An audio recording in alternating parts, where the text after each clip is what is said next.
So Master Nagarjuna, in his Mula Madhyamaka Karika, the fundamental treatise of the verse, has said at the end of that text, in gratitude to the Buddha, teaching origination, I pay homage to the Gautama who, moved by his compassion, taught the sacred dharma in order to rid us of distorted views.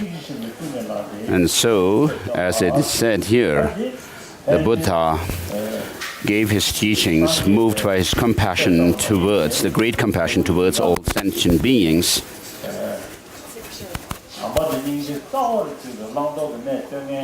So all the religious tradition, not only Buddhism, all religious traditions in the world teach the love and compassion in order to, so that the followers and others could benefit from these teachings.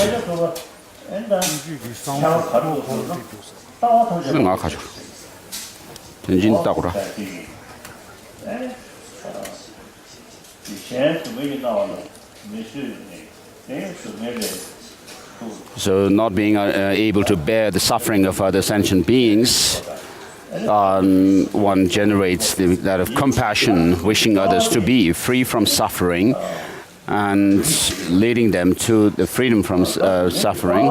But in order to do so, you need to understand what the root of this suffering is, and therefore, in order to uproot the root of suffering,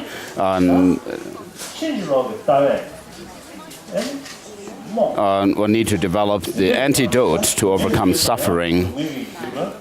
And therefore, the Buddha saw that ignorance is the root cause of our suffering. And because of ignorance, as it is said in Bodhisattvacharya Avatara by Shantideva,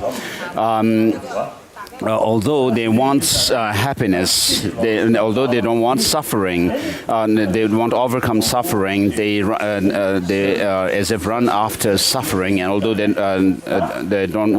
want happiness, they destroy the cause of suffering, like overcoming their enemies. And so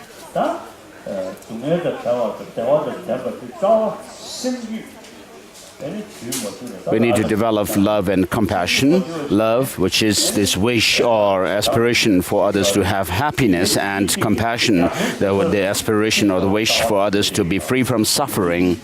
And so in order to develop these two, you need to understand the reality of things as it is. And therefore, because we are overpowered by ignorance, which is distorted or ignorant about the true nature of things, because of that, the Buddha, in order to rid us of these distorted views, gave us the sublime teaching.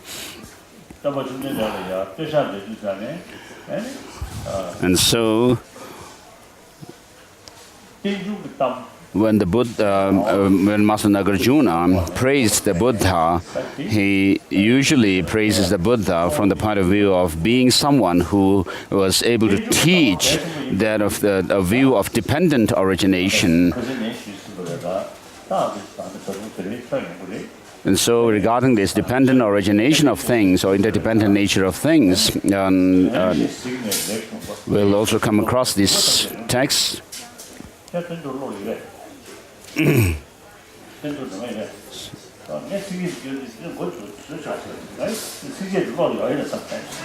So someone was actually nodding when His Holiness was reciting certain lines from Master Tsongkhapa's praise to the Buddha for teaching dependent origination, where he says that seeing reality as it is, the Buddha has taught that dependent origination to uproot our ignorance.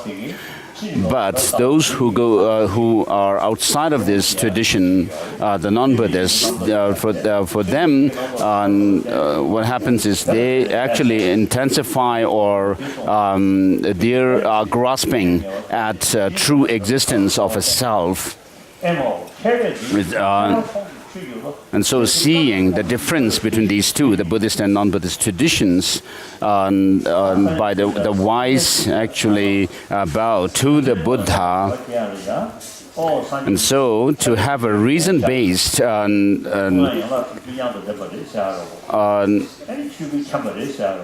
faith in the Buddha, of course, we can have faith by saying that the Buddha was a compassionate being and so forth. But when the main reason for the Buddha the differentiating the Buddha from others is the teaching of dependent origination. So the Master Tsongkhapa says that by thinking even a portion of your teaching about dependent origination, even having a very partial sort of understanding of it, that gives me great joy. So there is no teacher like you who has understood the truth and the reality of things amongst all the different founders of the different religious traditions. And so this the Buddha was someone who actually became a Buddha not from any incompatible causes, nor from some without any causes. And so, just as Dignaga makes a salutation in the Compendium of Valid Cognition, saying that the Buddha was someone who has become a reliable person, by engaging in the practices leading to enlightenment. And so the fact that the Buddha was able to become enlightened is because because of the clear light nature of the mind itself.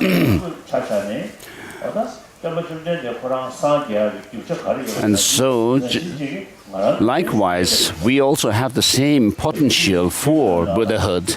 Just as the Buddha became fully enlightened, we also have that potential to become fully enlightened. Just as it is said in the Mahayana Uttara Tantra by Maitreya,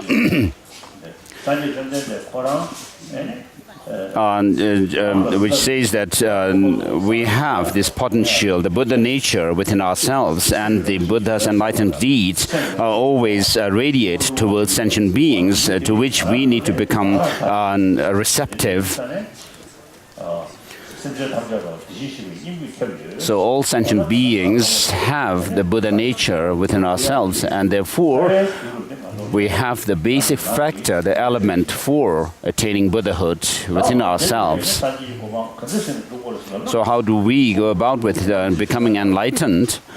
Master Nagarjuna says, for oneself and others, if one wants to attain the highest enlightenment, Buddhahood, we need to develop the spirit of enlightenment, compassion based on compassion, and also the non-dual wisdom.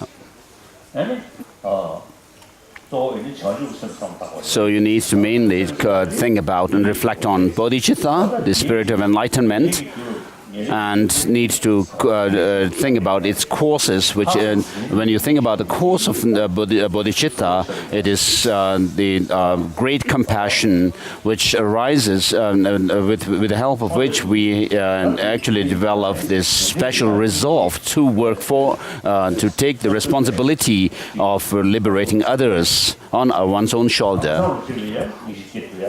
So you may have some degree of compassion towards a certain number of sentient beings, but the compassion that we are talking about here in relation to bodhicitta is something which is boundless compassion, not limited. to all sentient beings, not only wishing them to be free from suffering, but compassion which can actually give rise to this special courageous resolve to work for others. And then that of the non-dual wisdom.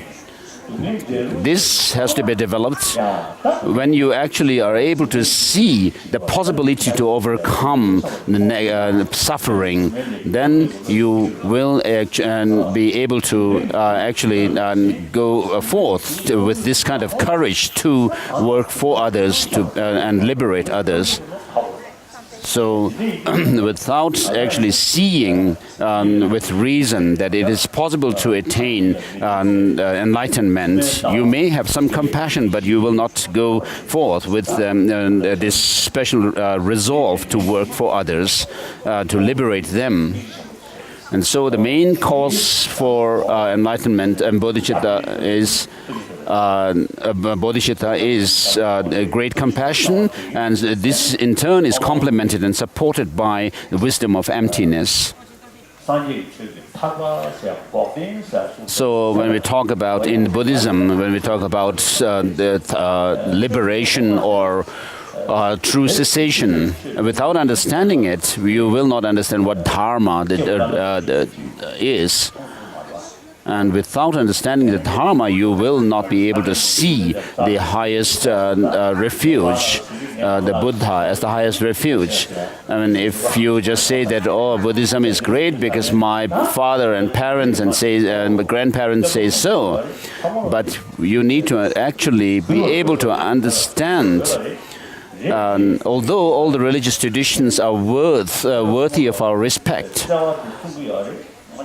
all of them teach love and compassion, to have warm hearts towards others, human beings, and benefit others. All religions teach that, but regarding the suffering and its causes and how what the counterforce or the antidote to suffering, cause of suffering is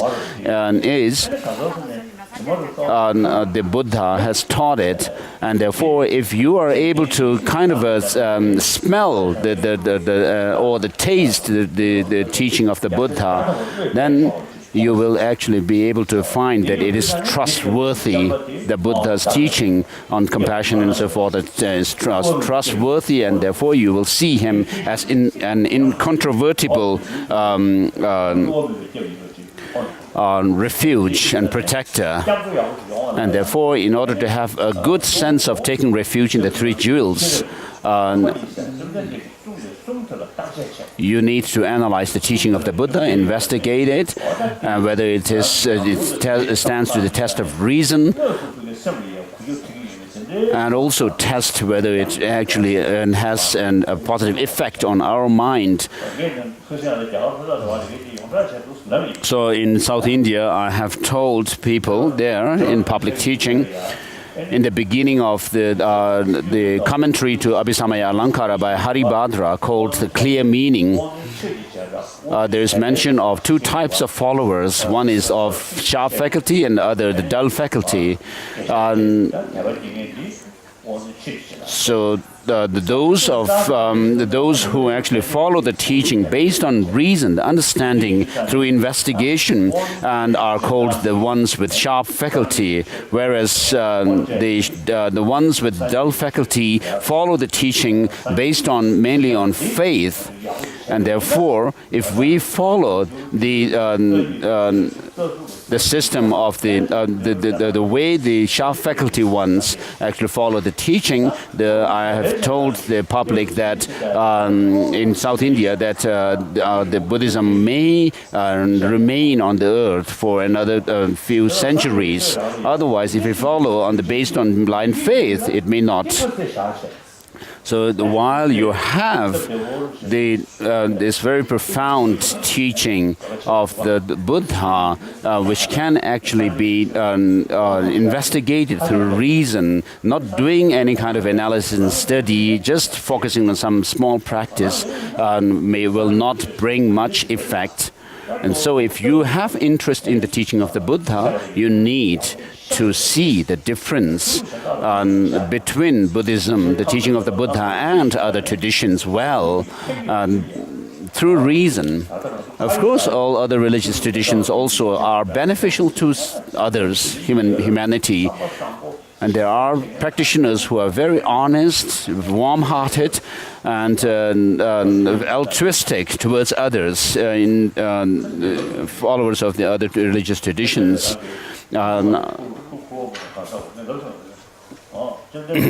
So the Buddha himself has actually taught, let us take tea and bread first. 本尊大师诸佛真实体84000正法本源，一切至圣众中最明亮，具恩上师诸尊。我的年的钱快去接上你。Which prayer was this?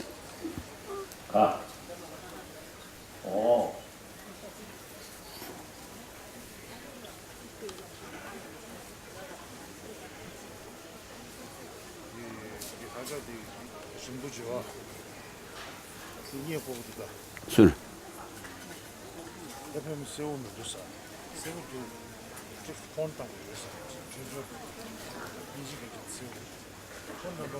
Thank you. Yes.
기별면도 좀 주대. 기별면도 좀 주대. 알래.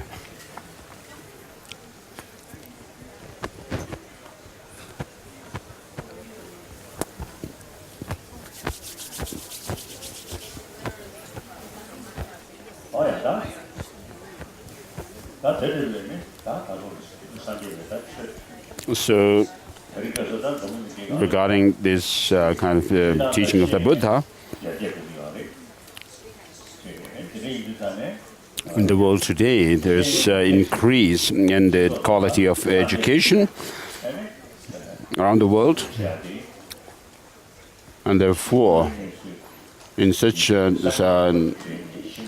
circumstance, to introduce Buddhism, we could actually introduce the teachings on mind and emotions that are taught in the Dharma. And then there are the two truths based on the appearance and reality of things, which can be explained through reason. And therefore, regarding the two truths, and based on which to give a good explanation of the ultimate reality and also the conventional reality or truth, and to explain these two on the basis of dependent origination of things, we could actually explain the four truths: the truth of suffering, origin of suffering, cessation of suffering, and the path. And if you understand them well, then you'll be able to have a good faith and conviction in the teaching of the Buddha. So if you're able to understand the teaching on the true cessation and true path, you'll be able to have a good sense of taking refuge in the Buddha, Dharma, and Sangha. And so, Abhisamaya Alamkara, which teaches on bodhicitta and goes through the 10 topics, such as bodhicitta, and then for that, the instructions.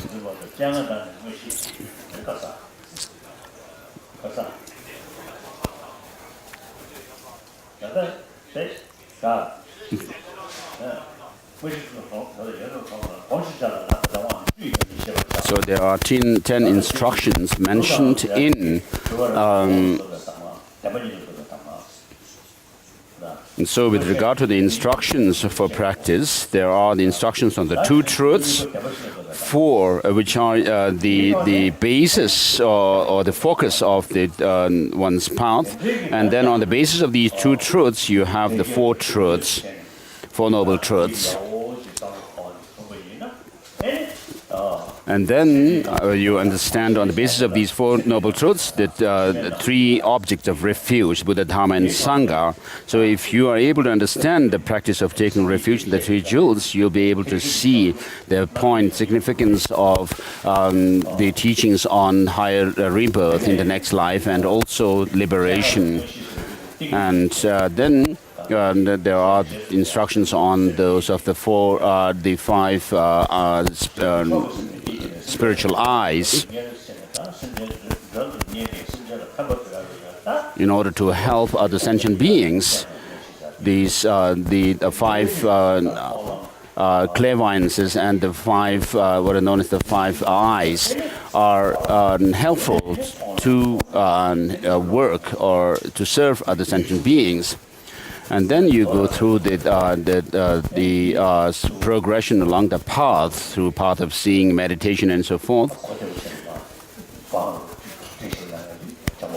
So this is how Master Maitreya has actually given us in a sequential manner these practices in Abhisamaya Alamkara, clear ornament for clear realization, which is a commentary on the implicit content of the perfection of wisdom teachings of the Buddha.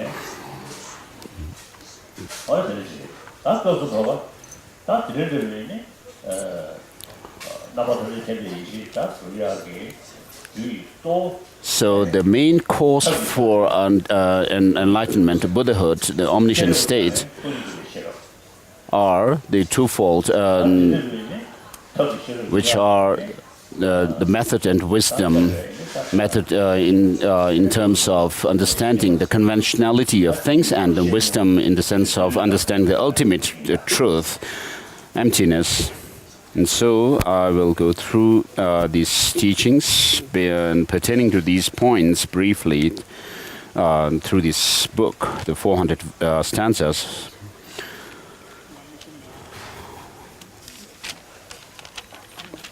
We're on chapter 5.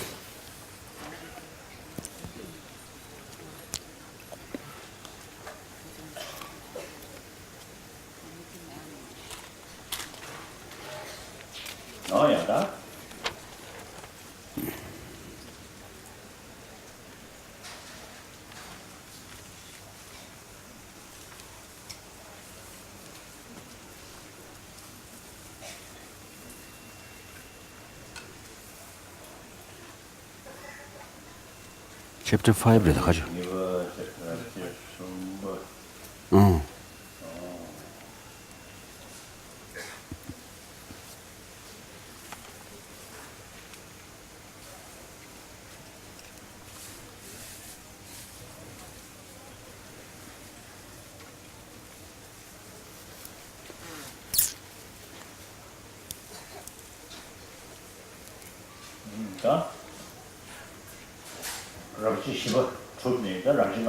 So we have finished chapter 4 and now we're on chapter 5.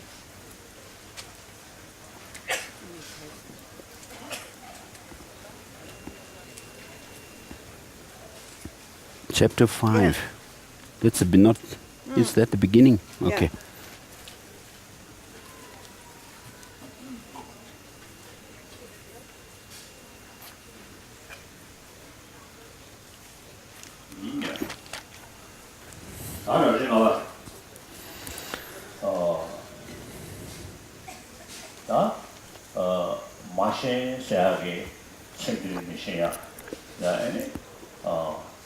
So not being attached to the pleasures of this life, by clinging to something which to permanence, something which is impermanent, and something which clinging to something blissful, which is whereas that it is in the nature of suffering and impurity, and for purity for pure impurity, and selfhood for without something without self.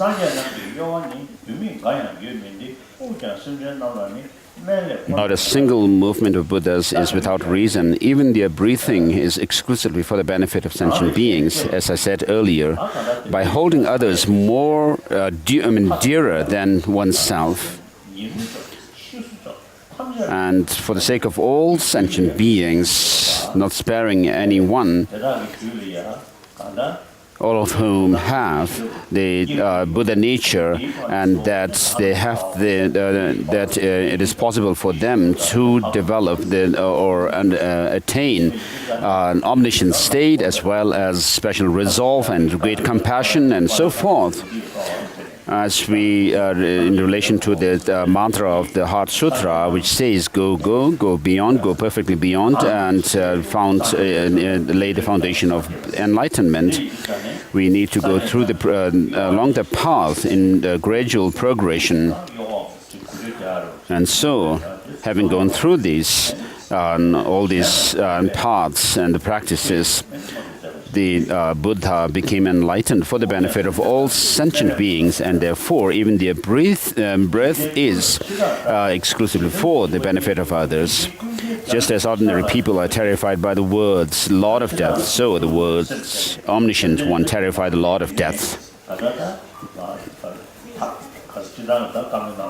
So this is a way of talking. So we fear death. So if we attain liberation, nirvana, then you actually attain the state of beyond death, and that is called immortality, or the ambrosial state. And therefore it is said the Lord of Death fears, or the Omniscient One. A subduer has perception of that which should or should not be done and said.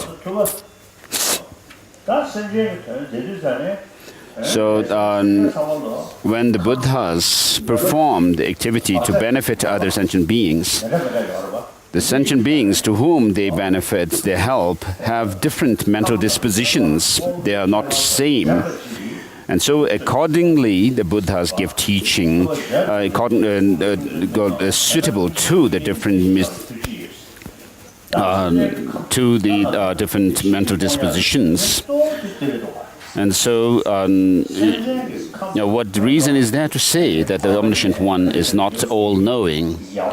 So if you don't know the different dispositions and the inclination, interest, and so forth of sentient beings, their characters, you will not be able to teach according to their needs.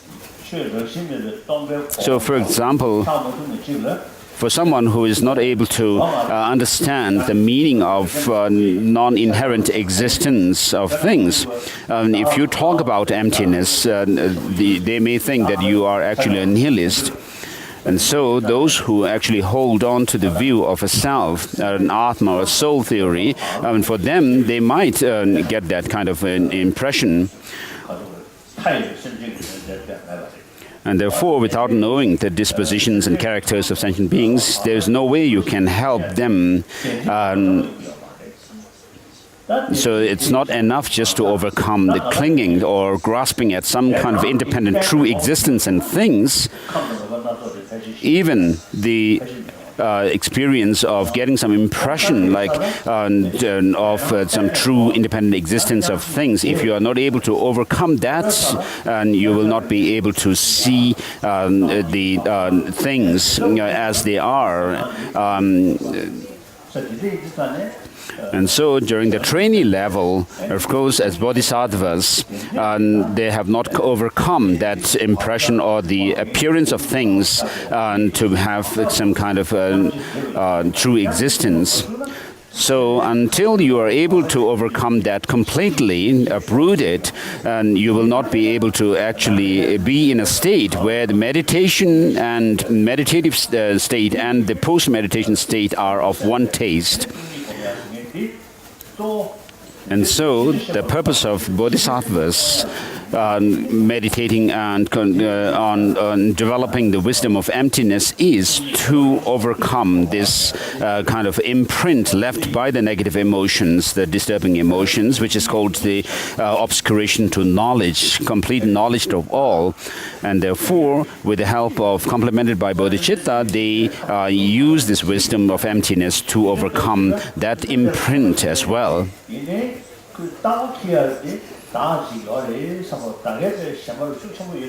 So there are philosophical traditions, followers of some philosophical schools within Buddhism who, although are devoted to the Buddha, but they still hold on to the view that there is some kind of a self.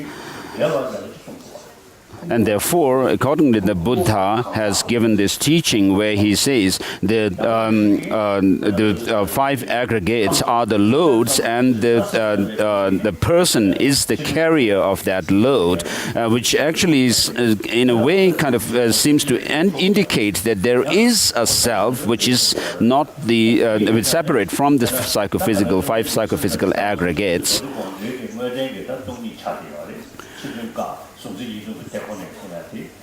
And then for other followers or disciples of the Buddha, he gave the teachings on the philosophy of Chittamatra, the mind-only school of philosophy, where they say that there's no external objects, but mind still has some true existence.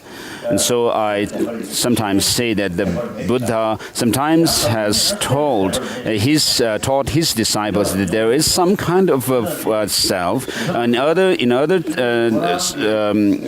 times, he has actually taught his disciples that there is this kind of a view or philosophical understanding of non-existence of external objects, but the mind being truly existent. And then he also went on to further say that things do not have any essential independent existence. So are these different conflicting teachings meant to confuse his disciples? No. These were given by the Buddha in order because they suit the different dispositions of his different disciples. And so he gave teachings which would be suitable at under certain circumstance for some beings.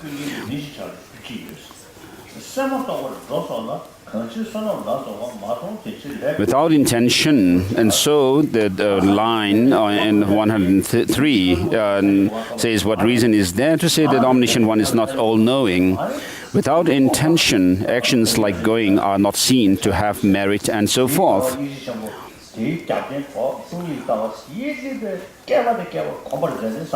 So the Buddha became fully enlightened on the basis of his practice by practicing the great compassion, which gave rise to bodhicitta, the spirit of enlightenment, and also coupled with that of the understanding of emptiness. So he didn't engage in the practices for his own sake, but for the sake of other sentient beings. And therefore, if you are motivated by altruistic intention, then whatever you say whatever you do with your body, I mean, they become positive actions of the body and the verbal actions. On the other hand, you may talk sweetly and do something nice to somebody, but if your motivation deep down is to deceive the others, then your action, however nice they may look, will be non-virtuous. And in all actions, therefore, the mind should be understood as paramount.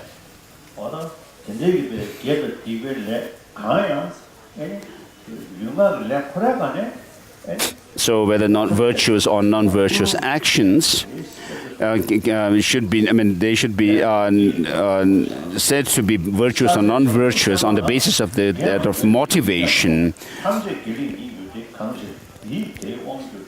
In bodhisattvas, through their intention, all actions, virtuous and non-virtuous, become perfect virtue because they are in control of their minds. And so the bodhisattva's practice of giving, for example, generosity, or sometimes they may physically or verbally use some harsh language, but because of their perfect motivation, they become virtuous. So because they only think of benefiting other sentient beings, and therefore their movement of body or their speech are for benefiting others. And then the merit of bodhisattvas with the first intention far exceeds that which would make all beings on earth become universal monarchs. So after reaching the first bodhisattva level, where they realize that of emptiness directly, and with that kind of which brings up is brought about by, of course, the help of bodhicitta.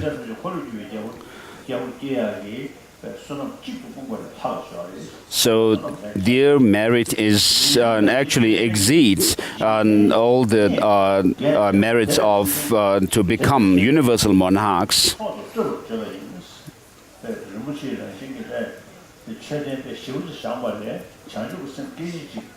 So that which would make all beings on earth become universal monarchs. So someone may build a precious reliquary as high as the world. It is said, training others to generate the altruistic intention is more excellent.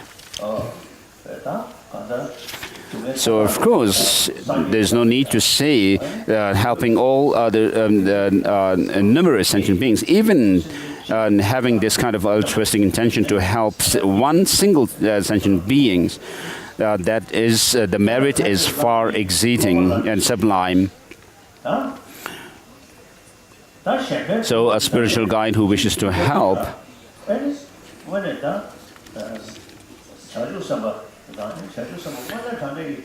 must be attentive towards students. So when you become a true bodhisattva, a real bodhisattva, then you may be able to have this courage to dedicate yourself for sentient beings, as it is said in Ratnavali, their precious garland. May I become called inexhaustible, always be like the sustenance for the innumerable sentient beings, like the earth, water, and so forth. And as it is said also in the 8 verses of mind training, whenever I associate with others, may I look upon myself as the lowest and hold others to be supreme. So when we talk about the relationship between disciple and the teacher,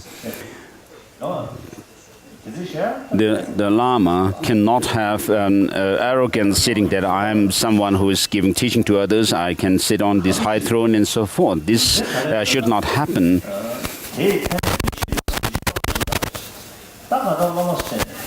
And then regarding that, they are called, and so it says, a spiritual guide who wishes to help must be attentive towards students, not have arrogance and so forth. They are called students because of not knowing what will benefit. And so the students or the disciples are the ones who actually are still ignorant about what benefits oneself and others, and therefore the teachers should be compassionate towards them. And just as a physician is not upset with someone who rages while possessed by a demon, subduer sees disturbing attitudes as the enemy, not the person who has them. So a patient may show negative expressions, physical expressions, and use abusive languages towards the doctors, but instead of becoming angry at this patient, the doctor actually becomes more compassionate and caring for the patient, and therefore, similarly, the subduers or the Buddhas, however negative and evil the sentient beings may be, they are under the power, since they are under the power of their negative emotions, the Buddhas will not mind the abusive language, bad language and behavior and so forth of these enemies. And the beings are not considered as enemies, but the negative emotions. So if you're able to practice in this way, when you're faced with someone who actually is dangerous or going to cause some danger to you, and you need to also make this distinction between the actor and the action. And you have to oppose the action, but not the actor, for whom you should be compassionate. That which, if for someone has liking, should first be assessed. Those who are disinclined will not be vessels for the excellent doctrine. So you should respect the fact that sentient beings have the potential to become fully enlightened, that they have the Buddha nature. So as I usually practice, all these other religious traditions, I never have any negative thoughts towards them, because they are beneficial to all, to their followers, millions of followers, and therefore I respect these religious traditions and the followers of these religious traditions. I don't say that you are actually either nihilists or eternalists and so forth. So, of course, from the point of from the perspective of Buddhism, when others assert some kind of a soul, independent self or soul, they would be considered as eternalists. But in Tibet, when I was in Tibet, I have heard people say that they have been to Bodh Gaya, and then they actually encountered Hinayanists and monks, Hinayana monks, as if jeering at those followers of the Theravada tradition. But regarding Tibetan Buddhism, some Westerners have called it Lamaism. So instead of actually looking down upon others, we need actually to respect them.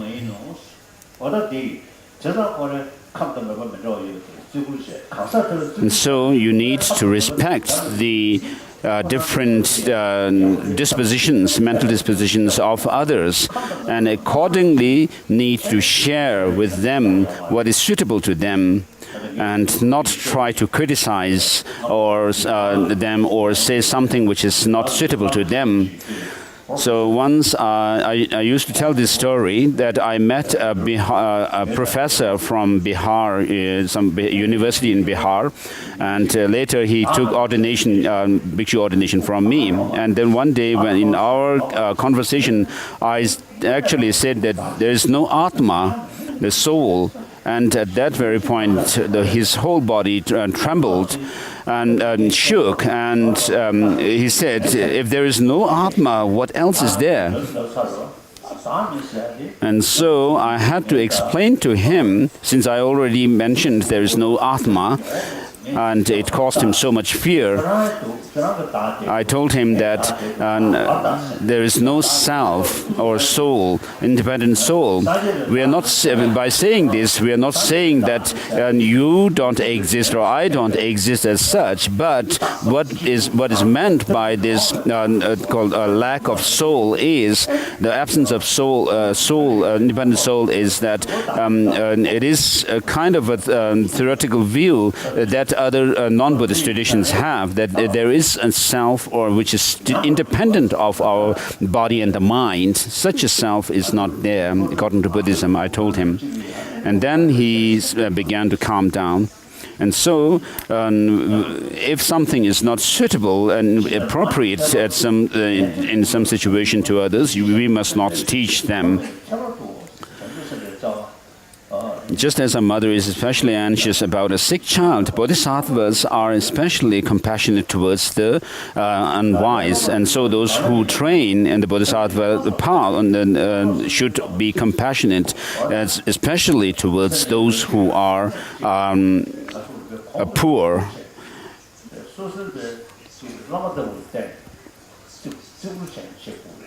So you need to sometimes consider others as if they are your teachers. And then, relatively speaking, when you are able to engage in certain practices where you are actually able to benefit others, you can actually have some kind of a pride and help others, that having this self-confidence in yourself. So they become students of some and become teachers of others. So all sentient beings do not want suffering, but want happiness. But suffering comes as a result of our negative emotions, which in turn arises through our exaggerated way of looking at things, which is called inappropriate mentation. And that in turn is rooted in our ignorance about the true nature of things. And therefore we should feel more compassionate towards them because of their ignorance.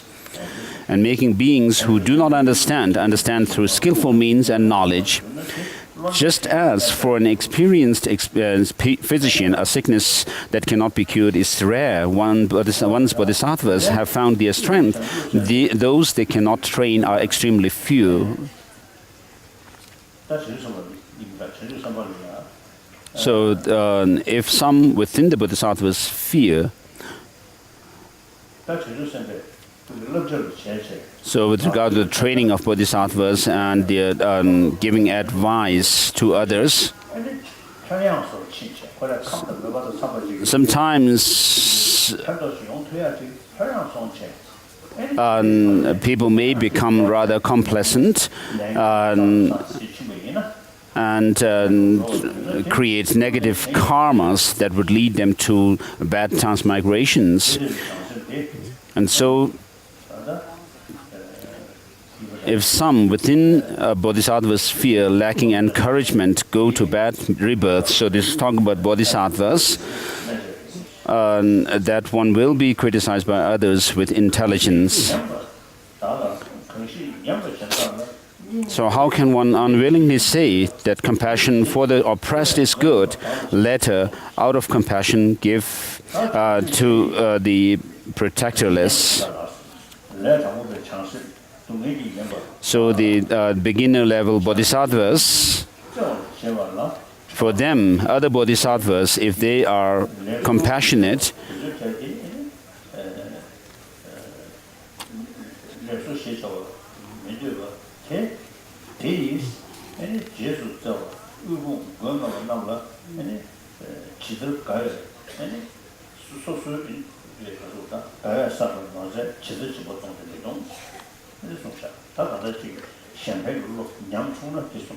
So if your sense of caring for others is weak, then this verse, verse number 115, refers to such a situation.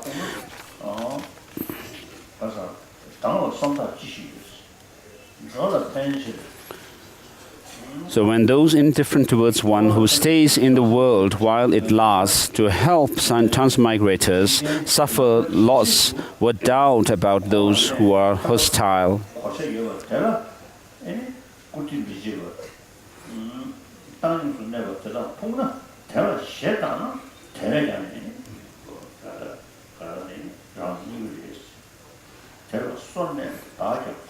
So those who have who have put on the armor of patience and practice altruism, if you become angry at them, and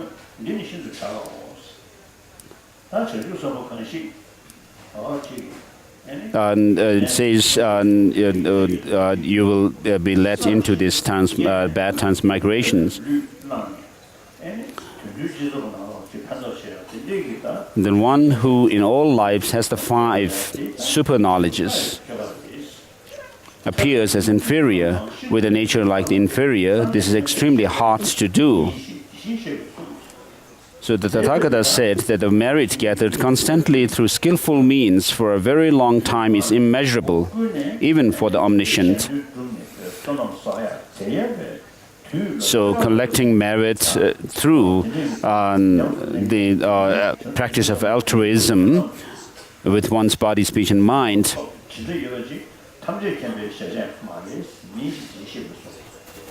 So this such merit collected through this kind of practice is not even the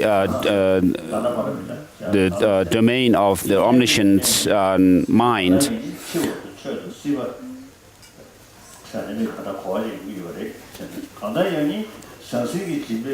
So the word giving indicates death, practice, and other existences.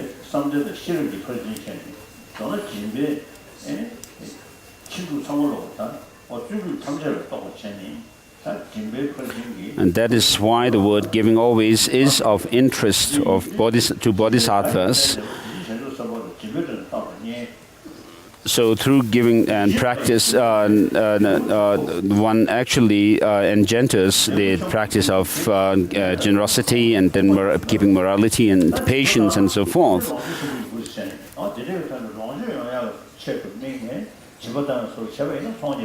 So if you actually engage in generosity by saying that, oh, if I give to others, I'll be wealthy, then that is doing some kind of a business, like doing a business transaction. When one thinks that by giving gifts now, there will be a great result, receiving and giving are like trade for profit, which will be criticized. For one who before even did ill deeds, they will have no effect.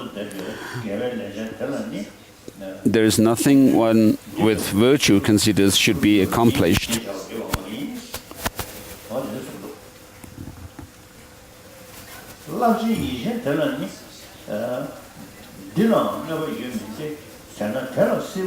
Even here, nothing harms one with a powerful mind, and thus for such a one, bodhi existence and nirvana are no different. So if one is totally dedicated to engage in altruistic practice, to benefit others, just one's mere living itself is for the benefit of only to benefit others and nothing else. If one is able to think along these lines, then like that,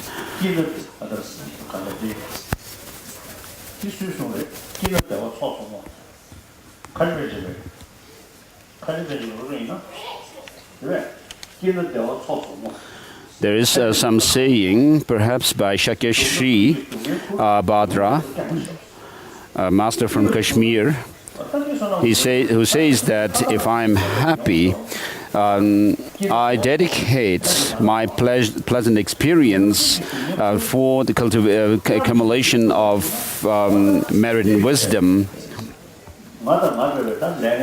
And when I suffer, may I be able to carry the suffering of all sentient beings, the burden of this suffering upon myself.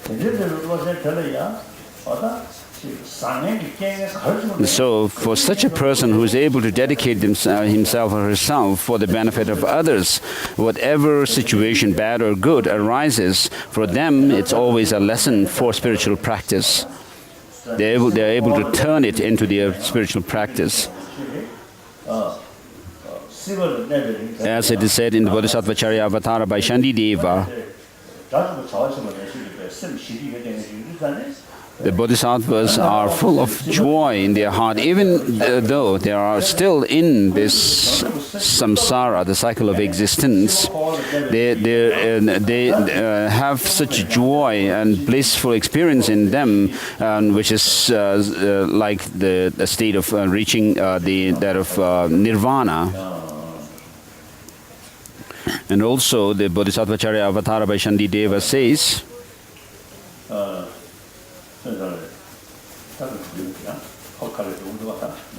I'm not able to recall the lines.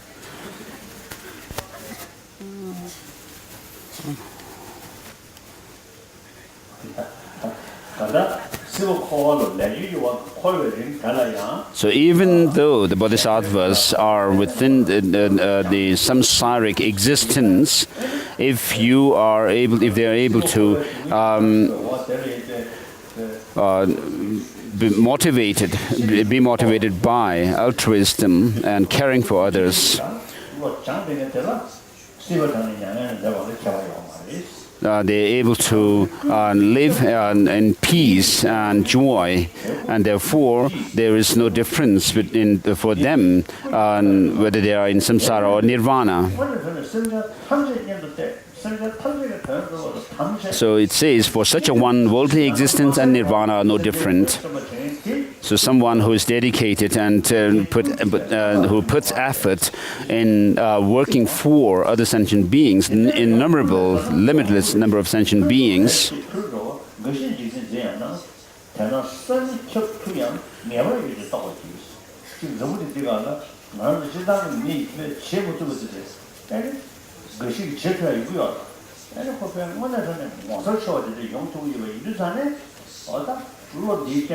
Holiness. 인질이에요, 유타.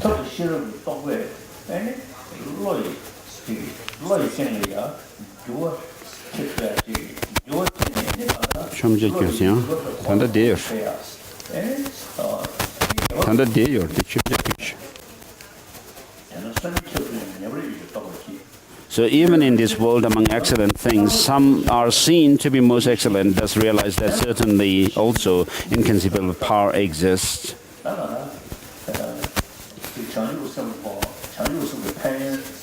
So just as the ignorant feel afraid of the extremely profound doctrine, so the weak feel afraid of the marvelous doctrine. So someone who has no training in exchanging self and others, for such a person, if you give teaching on this kind of way of cultivating bodhicitta, they will not be able to actually comprehend it.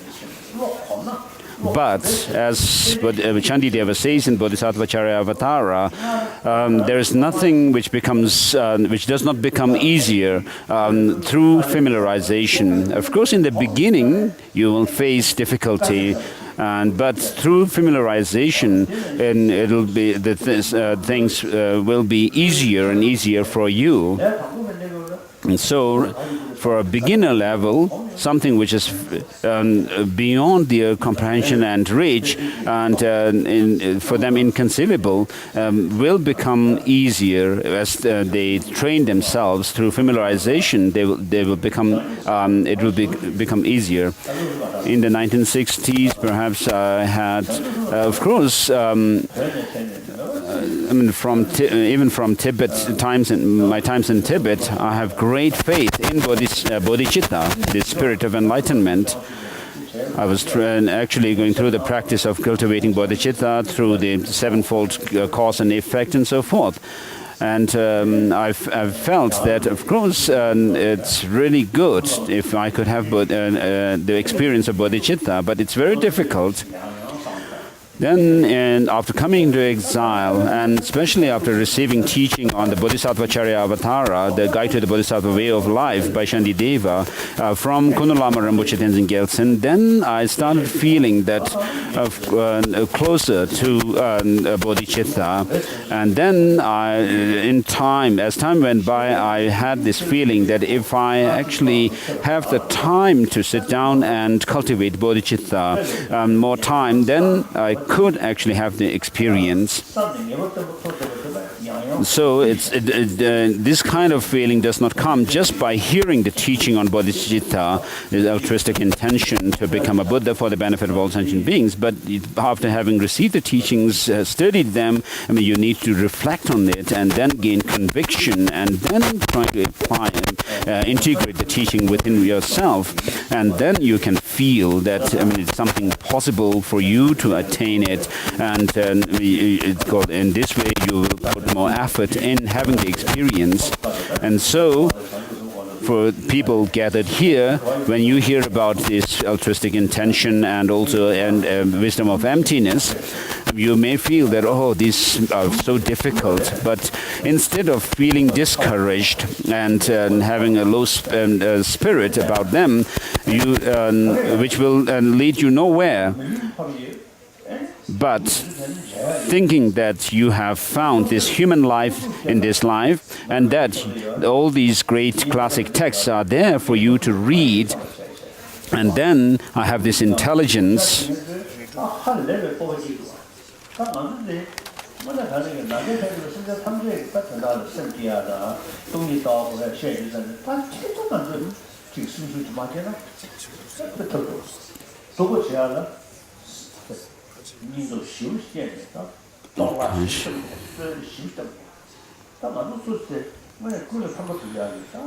So here on we as human beings have this human intelligence, and instead of feeling discouraged to work for others, we actually should be have this motivation and to work for others. There are people who engages in all kinds of negative actions in the world, even though they are human beings. So when we have such people, we should feel more encouraged to engage in the practice of caring more about others.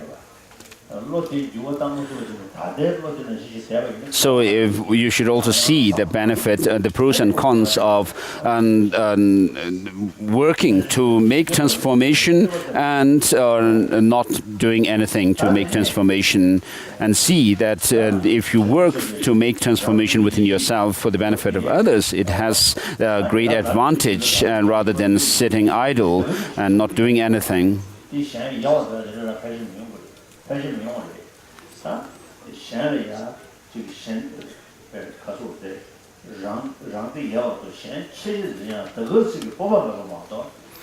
So of course, the bodhisattvas will not disregard the well-being of others at all, although certain bodhisattvas may feel that they are not yet able to take on the responsibility fully of benefiting others.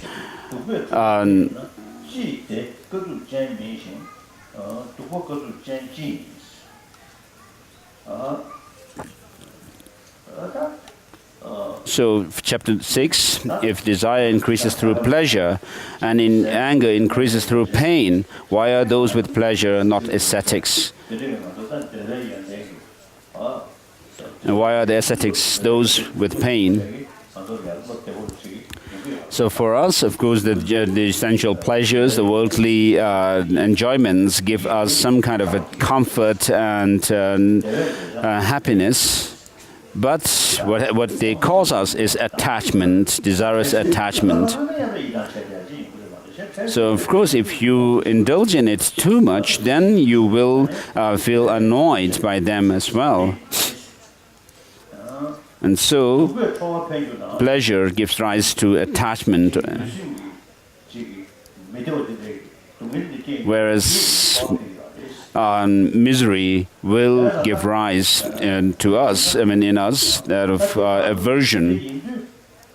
And so we need to give up attachment and aversion. So for the monks and nuns who have left home for homelessness, we need to practice moderation, modesty, and should not have attachment towards our necessities of life. And so it helps to curb our desires, attachment. So there are 4 factors that would lead us to reach the state of Aryas. So which has to do with detachment. And so those conditions that give rise to attachment are the sensual pleasures, the worldly pleasures. And therefore, we need to give up or overcome this attachment.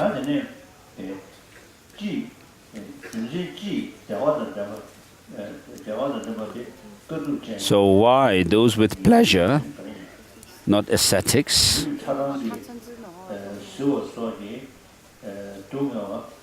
And so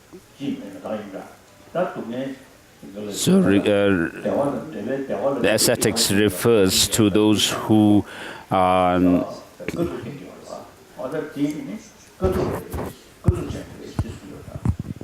actually give up the pleasure and attachment to sensual pleasure.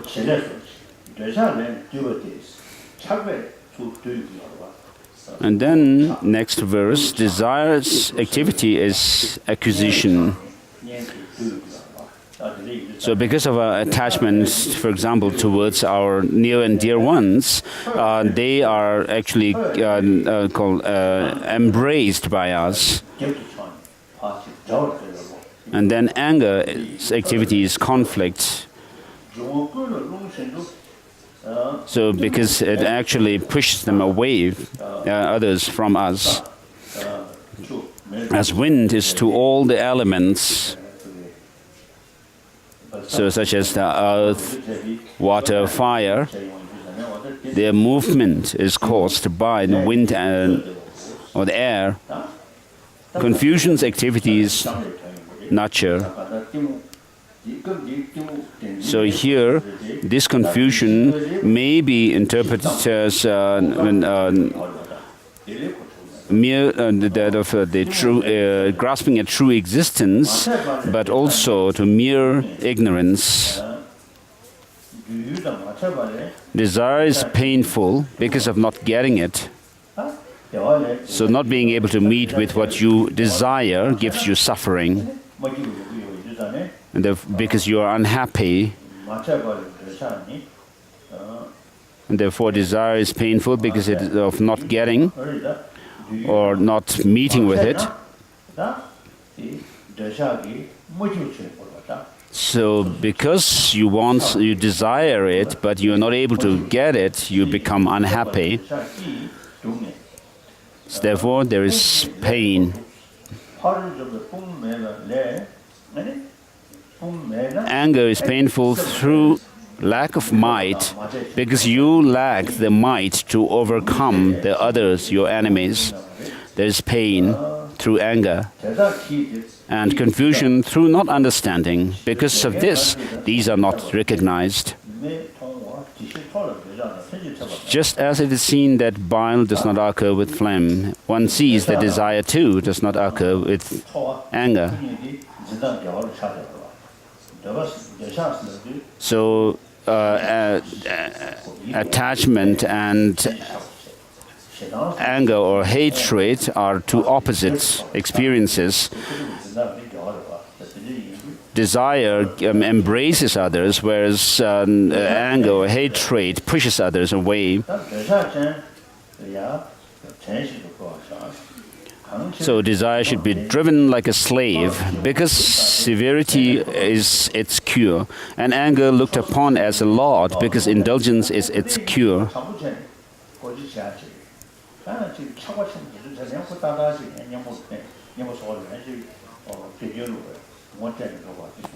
So these are teachings for those who are full of lust or short-tempered ones, to curb their attachment or anger.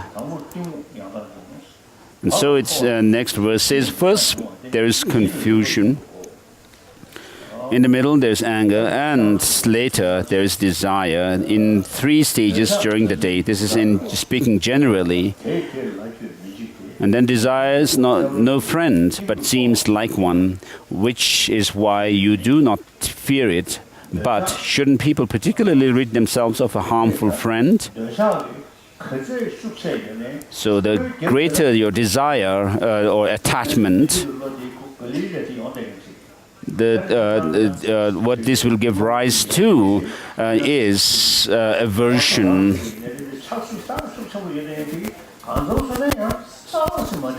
So if you are very desirous and attached to something, if there is some kind of an obstacle to what you desire, I mean, a slight provocation of it will give rise to huge kind of anger within yourself.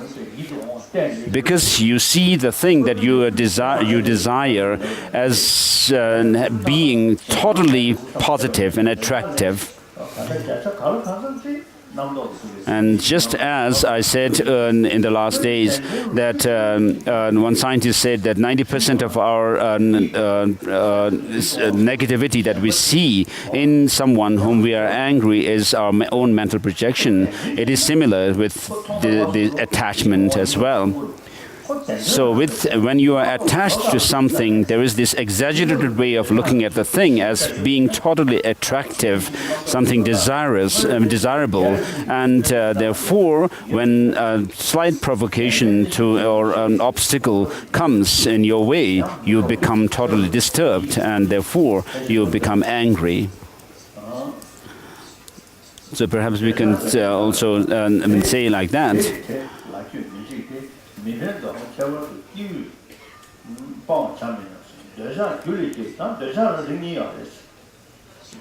So there are 2 types of desire or attachment. Because one comes from one's familiarity and habituation from the past life with attachment. We can see in children, some are quite greedy, whereas others are quite angry.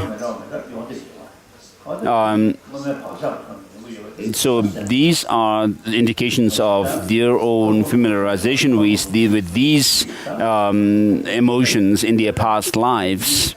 Without being taught these, I mean, they instinctively react like that or exhibit these qualities. And then, of course, scientifically, they talk about chromosomes or DNA or something like that, on the basis of which the different traits are explained or described. So even though children may be of the same parents, but not only the external factors affect them, but there are internal factors which actually work in them. And therefore, we see different dispositions. And so some come from these habits from the past life, and others through temporary conditions in this life. And so desire arises from causes and also arises through circumstances. Desire arising through circumstances is easy to deal with, not the other. And so those that come from the past life habit is more difficult to overcome. Anger is lasting and certainly make one do grave non-virtues. So immediately what happens is you become unhappy, and then you actually look at others with when you cause you look at others with anger, Thus, constant awareness of their distinctions will bring to an end disturbing attitudes.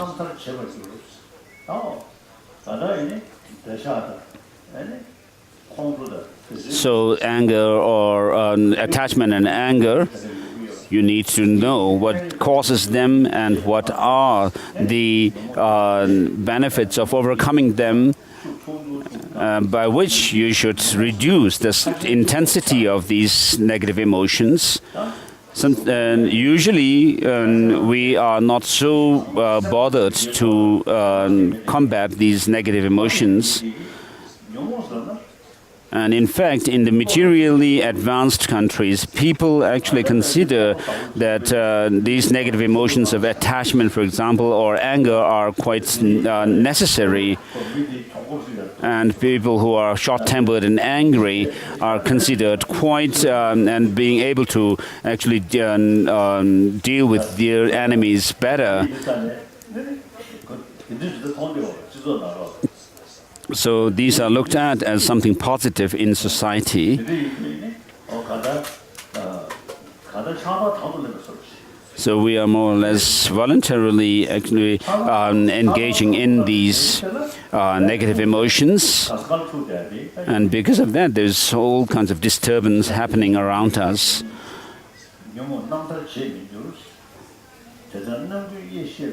Thus, constant awareness of their distinctions will bring to an end disturbing attitudes. As the tactile sense pervades the body, so this is an important verse, 135. As the tactile sense pervades the body, confusion is present in them all. By overcoming confusion, one will also overcome all disturbing attitudes.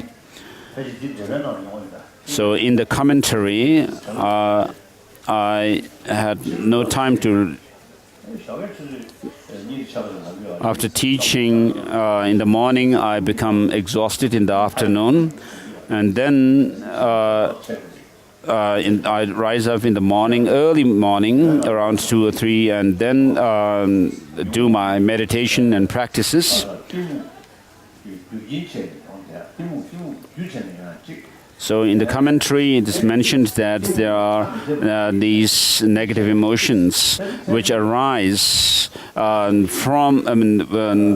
because of ignorance, and then there are those negative emotions like attachment and so forth, which are simultaneous with this ignorance.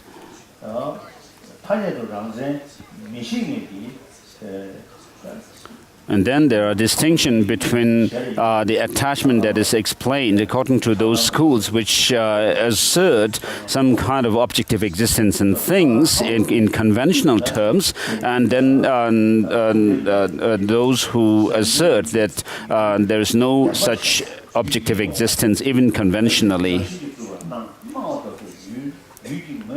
So what happens to us is the things appear to have some objective, independent existence, as attractive and objectively.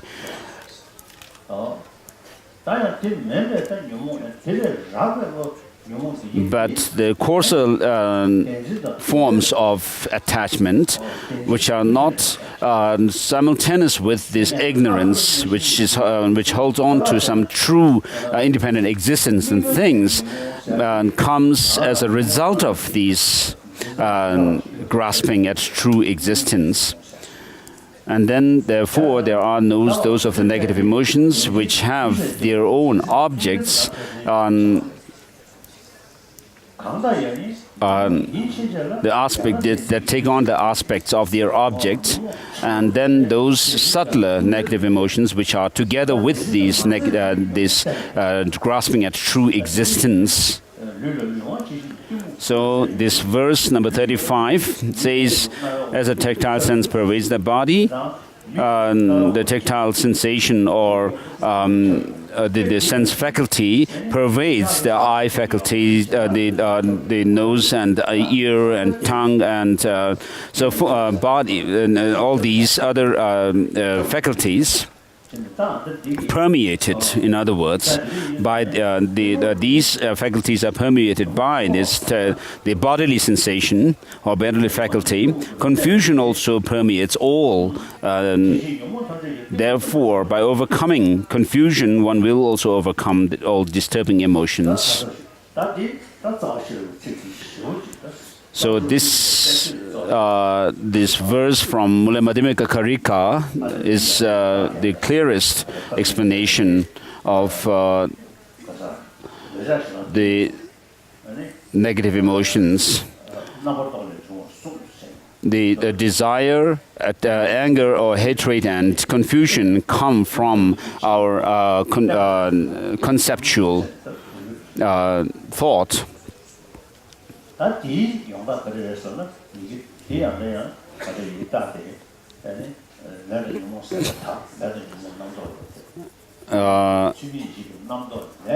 then in the Mula Madhyamika Karika, it is said that elimination of karma and delusions, there is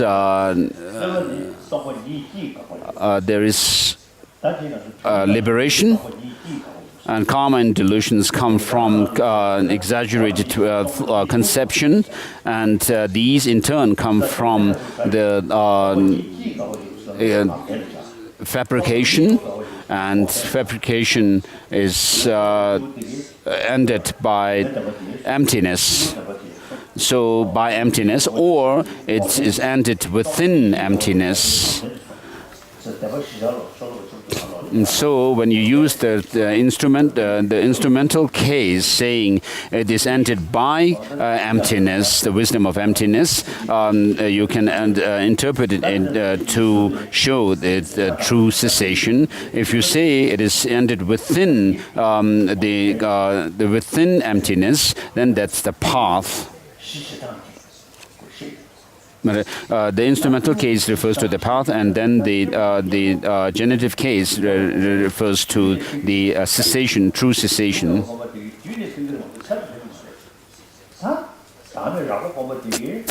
And practice or cultivation of love and compassion and so forth indirectly will, of course, counter our grasping at true existence, but not directly. And even those coarser understanding of the selflessness will not combat this ignorance, the true grasping at true existence directly. But understanding that things do not have any true existence, this wisdom will counteract this grasping directly.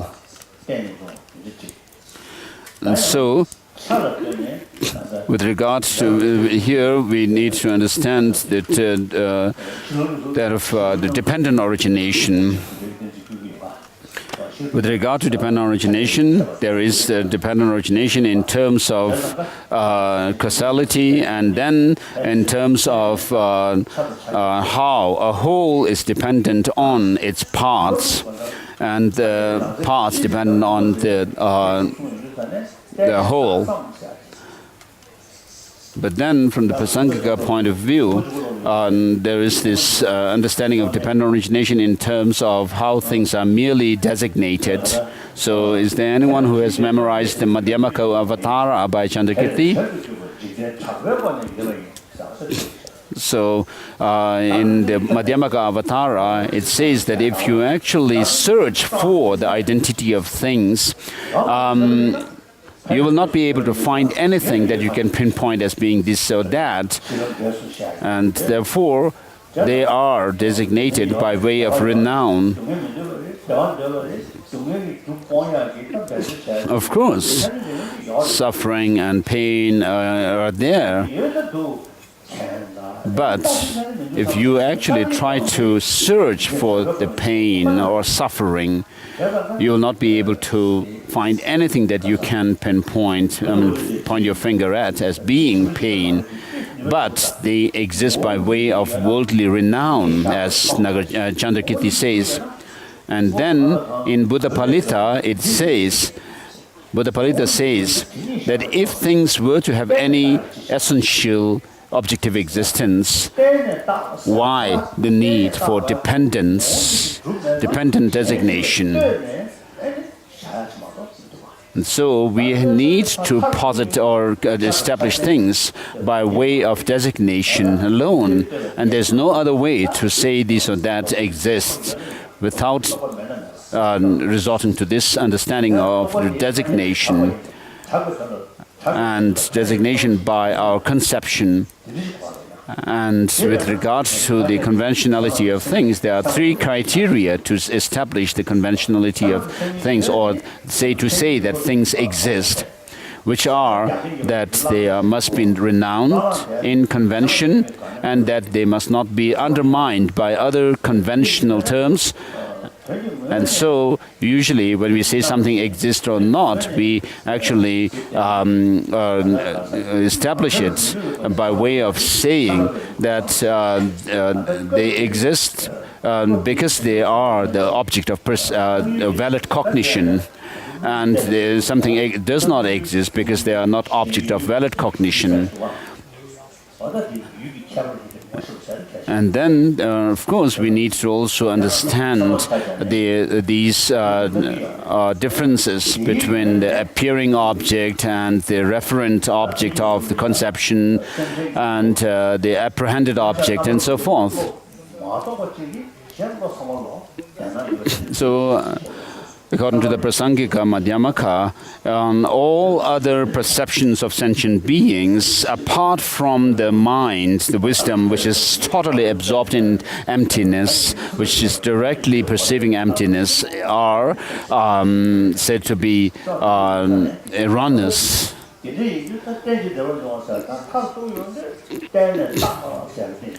And so, dependent origination ultimately means that of dependence by way of designation, which means that things are renowned in convention and that they are not undermined by the other conventions and the conventional terms, and that they are not undermined also by the ultimate analysis into the nature of things.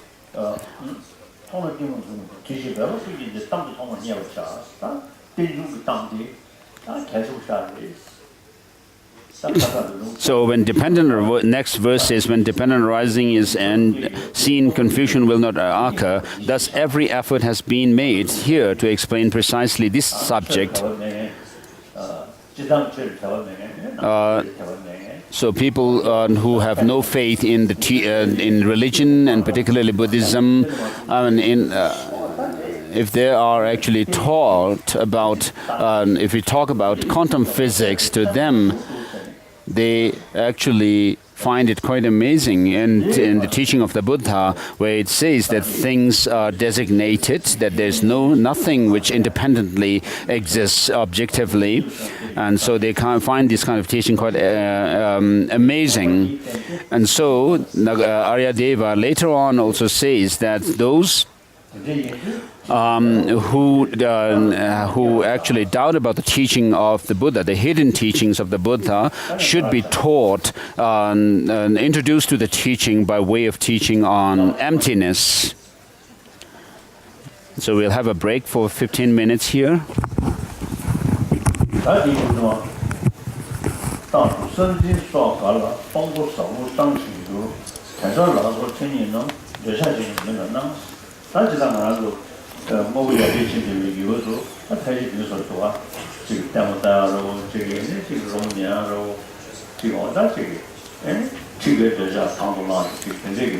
So in the materially developed places, people are more or less attracted towards the sensorial pleasures by seeing beautiful visual objects and entertainments and music and so forth.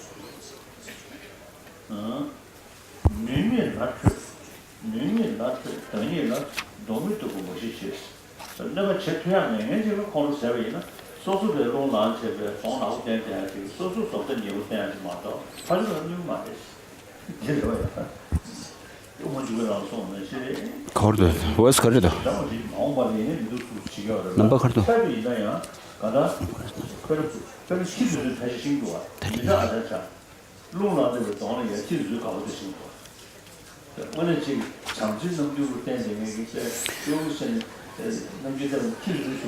So with regards to people who show a serious, angry face, nobody really likes. Even dogs and animals don't actually like people who are angry.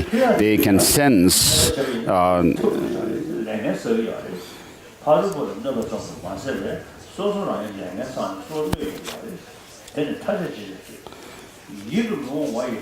so we're on verse 139. So regarding that, it's only explained.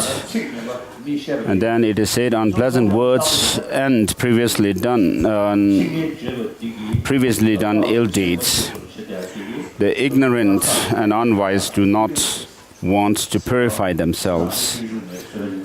So when someone says uses harsh language, bad language towards you, it helps you to practice patience and through which you can actually purify negativities. And for the practice of patience, the person who is your adversary or enemy, who provokes anger in you, gives you the opportunity to practice patience. And therefore, by practicing patience and tolerance, you cultivate or you collect merit. And so this opportunity for the practice of patience actually is possible because of this enemy who is provoking anger in you. And therefore, in order to reach Buddhahood, you need to engage in the practice of patience, and this practice comes because of your enemy. So it is said, unpleasant words and previously done ill deeds. The ignorant and unwise do not want to purify themselves. Though unpleasant to hear, they are not intrinsically harmful. So those of people who are your adversaries or enemies who use bad language to you or show bad facial expressions to you, example, the mere words will not actually cause you unhappiness as such. As Aryadeva says in the Bodhisattvacharya Avatara. So for those of you who do not understand Tibetan, if I use abusive languages in in Tibetan, you will feel nothing. You not feel angry, and so. But if someone uses some weapon on your body that is struck on your body, then that will, of course, harm you. But the word itself will not. You can just ignore it. They don't harm you as such. They are not intrinsically harmful. Thus, thinking what comes from preconception comes from elsewhere is fantasy. So just as it plainly says, the abuser should be punished, likewise, why should one who speaks pleasantly not be rewarded? So in the mundane texts, treatises on mundane way of life,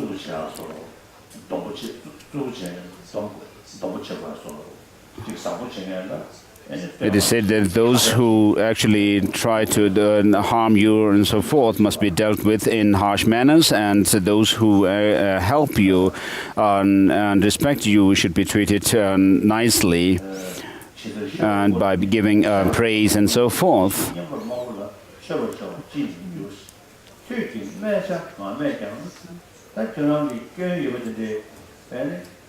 So if that for which you are reviled is known to others, though they are not told,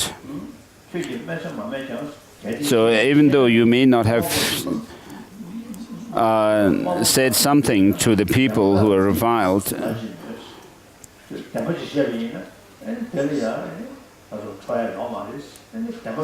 and anger at the speaker is unreasonable, how much more so towards those who lie? And so you should feel those who lie to you, you should have compassion towards them. Abuse from inferiors does not ensure escape. Abuse from inferiors thus should be seen as isolated and trivial. So people who are not educated, not knowledgeable, or very short-sighted, and who are not intelligent, and just because they do something as something trivial against you, you should not be disturbed. So because they create negative karma, therefore abuse from inferiors thus should be seen as isolated and trivial. Domdömba has said that if you are criticized by somebody, you should think that, oh, it's good that he didn't beat me. And if you are beaten by the person, you should still think that it's good that he didn't kill me. So someone who is a slave of negative emotions, these disturbing attitudes, should be object of our compassion, not anger. If harming others is not even of the slightest use to you, your approval of useless aggressiveness is just an addiction.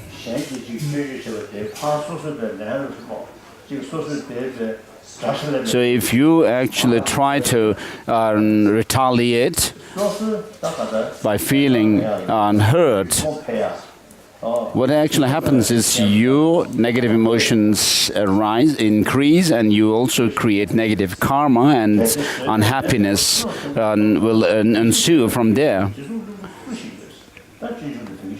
So if through patience enormous merit is acquired effortlessly, who is as foolish as one who obstructs this?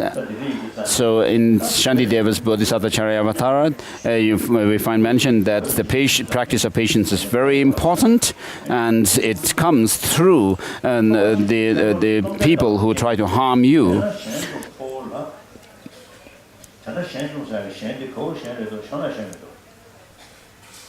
So aggressiveness especially does not arise towards the powerful. Why then do you approve of aggressiveness which defeats the weak?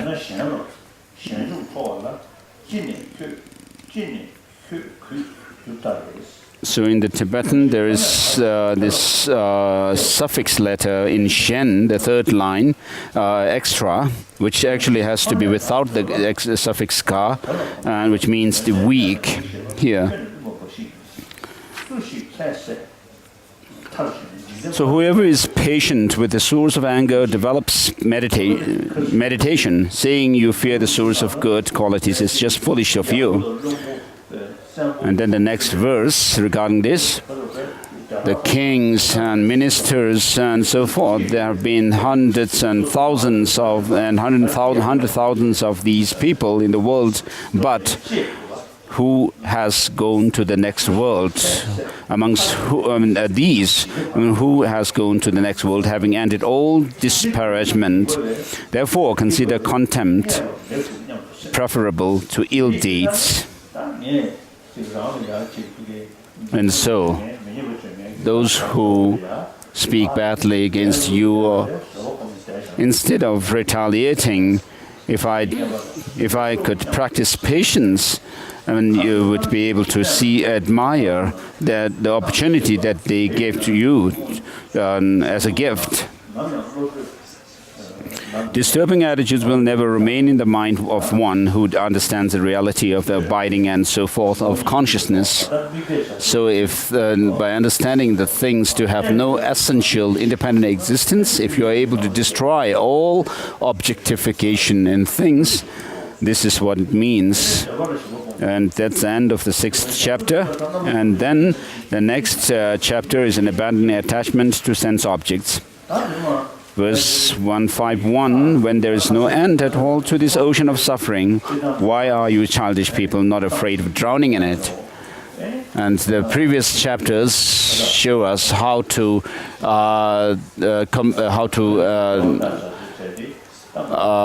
see things which are impure, which we perceive as pure and clean, and also the permanent, something which is permanent as permanent, impermanent as permanent, and then those chapters show the chapter on suffering shows that of the changeable suffering.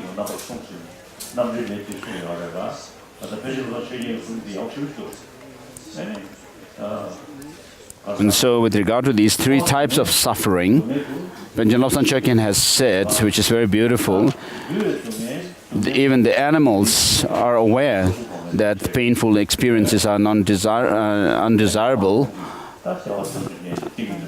that they are painful, and then those practitioners who try to develop the higher concentrations of the concentration realm and formless realm and so forth see that changeable suffering is also something that they don't want.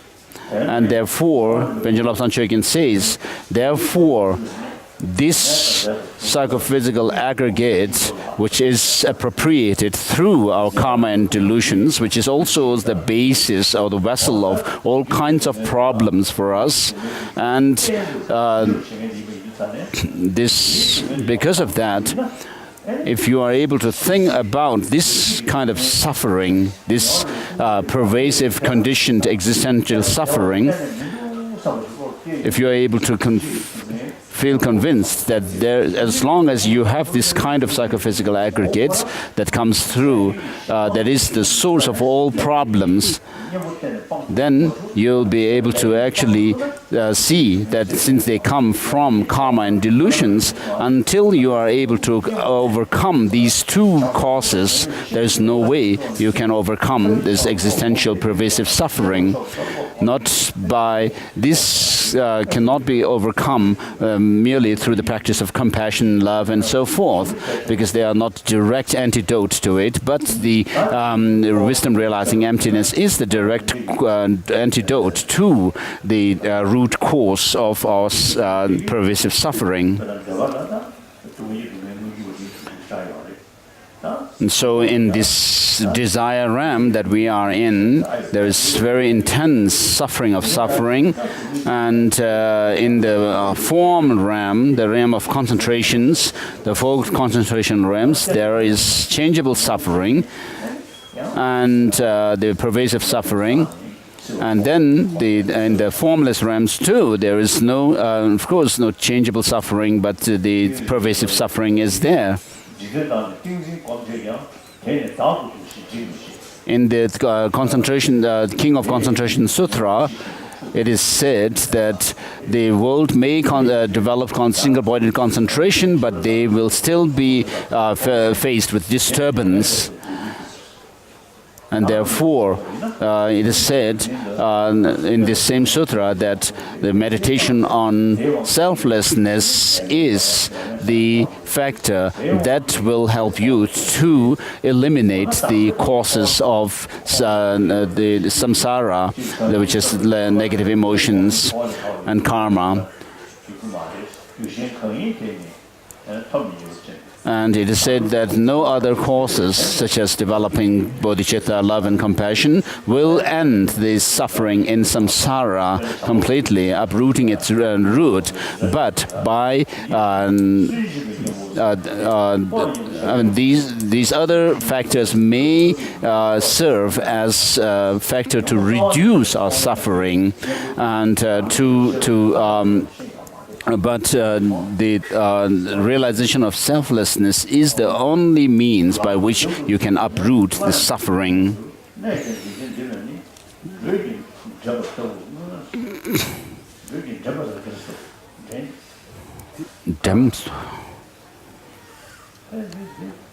Youth lies behind, and then once more it is ahead. Though one imagines it lasts in this world, it is like a race.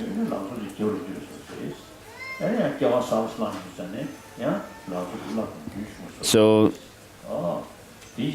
when you become old, youth has been left behind, and again when you are reborn, it is ahead. of you.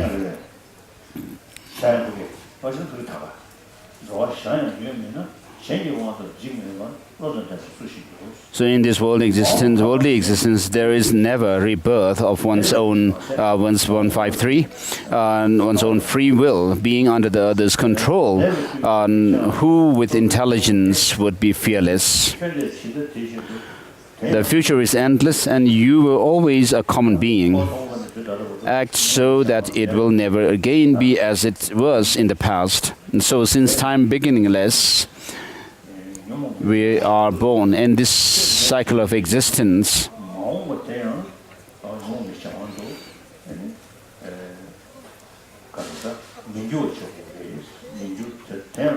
So you should act so that it will never again be as it was in the future, and there should be no change once you proceed towards liberation, to reverse. The conjunction of a listener, what is to be heard, and an exponent is very rare. Thus, in brief, therefore, when all these three conditions meet, then the cycle of rebirths neither has nor has not an end.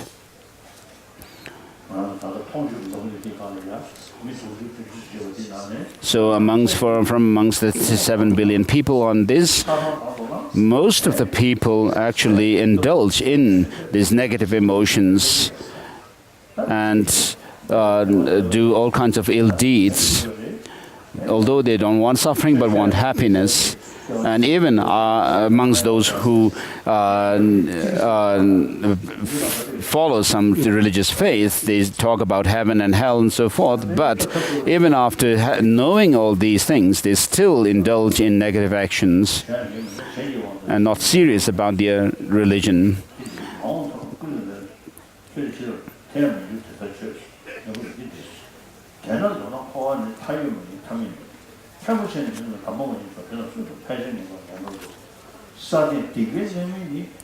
So most people cling to an unwholesome direction. Thus certainly most common beings go up to bad times migrations. On earth, the maturation of ill deeds is seen to be only deleterious. And so this desire ram, for example, is like a slaughterhouse. It says, thus to the wise, the world appears similar to a slaughterhouse. So this seems to be quite true in today's world. And killing somebody by another human being becomes sensational news. Whereas when a person is killed by some wild animal like a tiger, it's not considered something sad. And it becomes sensational news. So if we continue to live like this, it's not going to be good. So we need to work towards to create a compassionate world. As basic human nature is compassionate, it is possible, of course, for us to create a compassionate world, but we need to put effort in it. So if one is insane because one's mind is unstable, what wise person would say that those in worldly existence are not insane? So because of being forced or overpowered by these negative emotions, they are like insane, crazy people.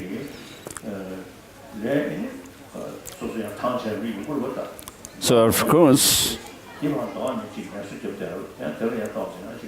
the pain of walking one sees decreases when doing the opposite. Thus, the intelligent generate the intention to end all action. So action here means doing something, a work. So if we are able to actually put an end to this work that we have been indulging in this samsaric existence, then you have peace. When a single effect's original cause is not seen, and one sees the extensiveness with regard to even a single effect, who would not be afraid? So if you actually trace the causes or the substantial cause or the cooperative conditions of one thing, we cannot find its beginning. Because things come through, many causes and conditions. Since all results will not definitely be achieved, and those that are will certainly come to an end, why exhaust yourself for their sake?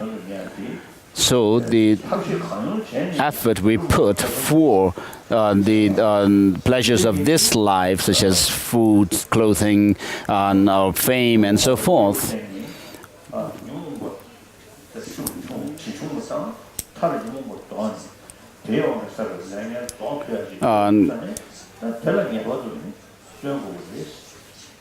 will not end our suffering, and we need to work against the negative emotions so that we are free from this attachment and so forth. So work done with effort effortlessly disintegrates once it is done. So the moment you do something, that next moment that work or the action is ceased or disintegrated. And therefore it is not right to to become attached, to remain attached to this kind of creation of karma.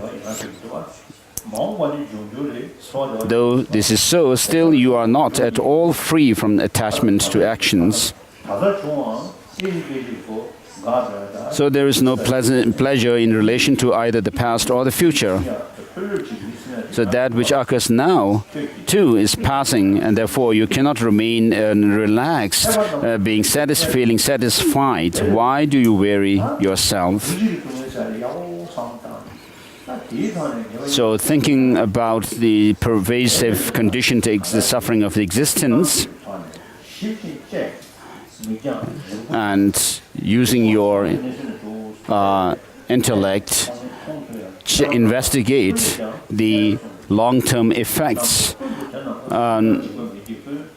The wise feel the same fear even for a high rebirth as for the hells.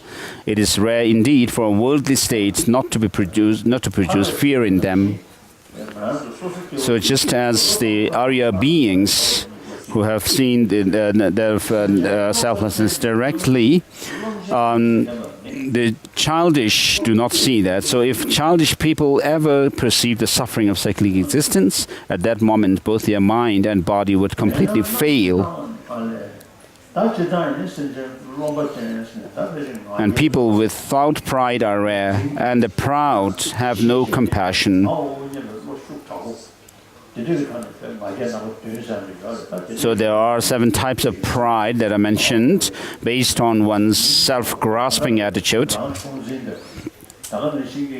such as regarding oneself superior and thinking only about oneself, self-centeredness, and holding on to oneself and cherishing oneself alone. And most people have these.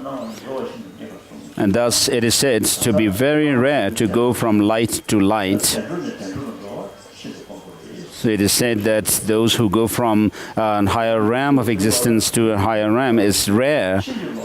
So whoever renounces them now will, it is said, obtain sense objects. For what reason would such perverse practice be considered correct? 167. So in this world, the desired objects or sensual desirous object,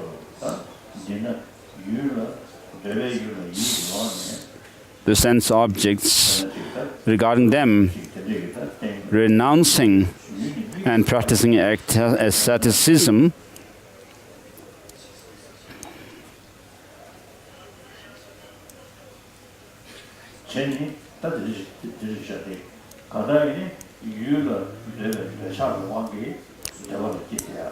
So because of our attachment to sensual objects, we are born in this kind of desire realm. And the practice of celibacy, which also exists in the Christianity. So by training in morality, one gains higher rebirth, and so even that higher rebirth, regarding that,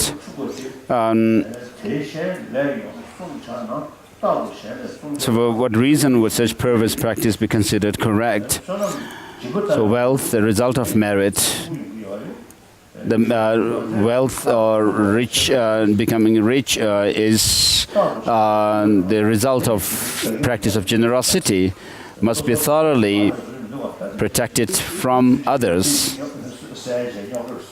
So sometimes you cannot protect all that you have. Your sometimes the grains and so forth, or your the gifts people give to you. If you keep them in your room for long, you'll see that they are actually eaten by bugs. So how can that which must be constantly protected from others be one's own? So in the world we talk about practicing religion, but there is the practice of the mundane level, the ordinary people's practice of religion,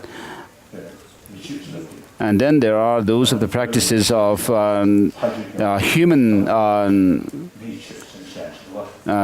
beings. In Tibetan we talk about Michu, and then the divine practice of religion. So human moral practices and then religious practices. So different social customs are termed religious practices. Thus, it seems as if society has more influence than religious practices. And then verse 170, through virtue there are attractive objects. Such objects too are considered bad. And so these are referring to the sense objects, which may give some sensorial gratification, but no permanent or enduring happiness. So by giving them up, one will be happy. One will have, increasingly, one will have mental peace, more and more mental peace. So what need is there to acquire them?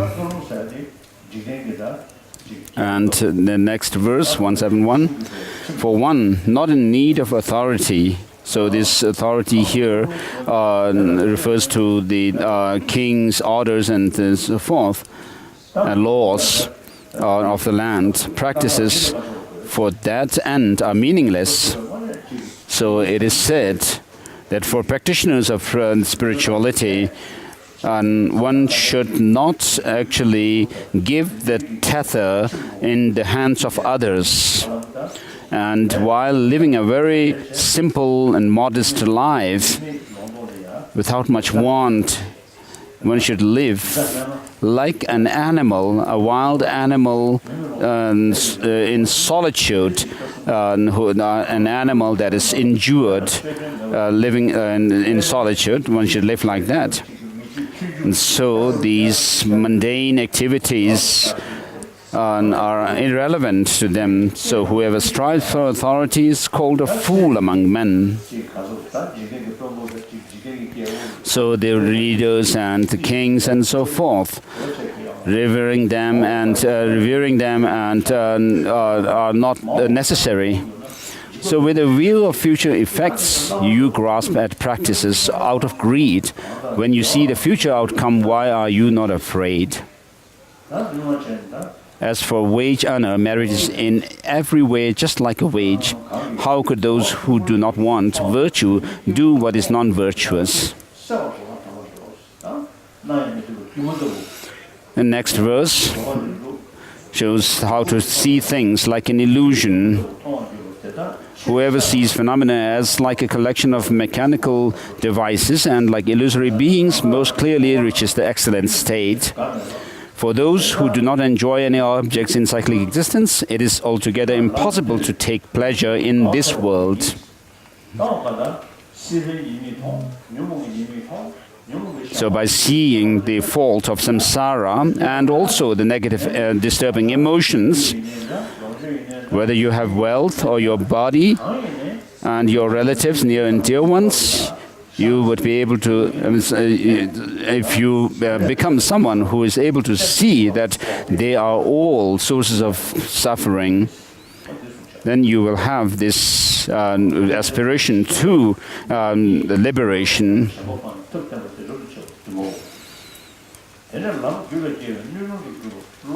So this ends chapter 7. So thoroughly preparing the students, just as friendship between people who disagree does not last long, desire does not last long, when all things faults are recognized. So when you see things as catalysts for your negative emotions, you will not be attached to this samsara, the cycle of existence. Some are attracted to it, some have aversion to it, some feel confused by it. Thus, desire has no object. So something that looks attractive to desire or attachment, if it were attractive 100%, absolutely, then others should also see it being desirous, but that's not the case. Some see it as an object of aversion, some feel confused about it or indifferent to it. And apart from conceptuality, desire and so forth have no existence. Who with intelligence would hold that there are real things imputed by conceptuality? So as I have already explained yesterday, without our conceptuality, this exaggerated way of looking at things, the inappropriate mentation, you will not have attachment and anger and so forth. So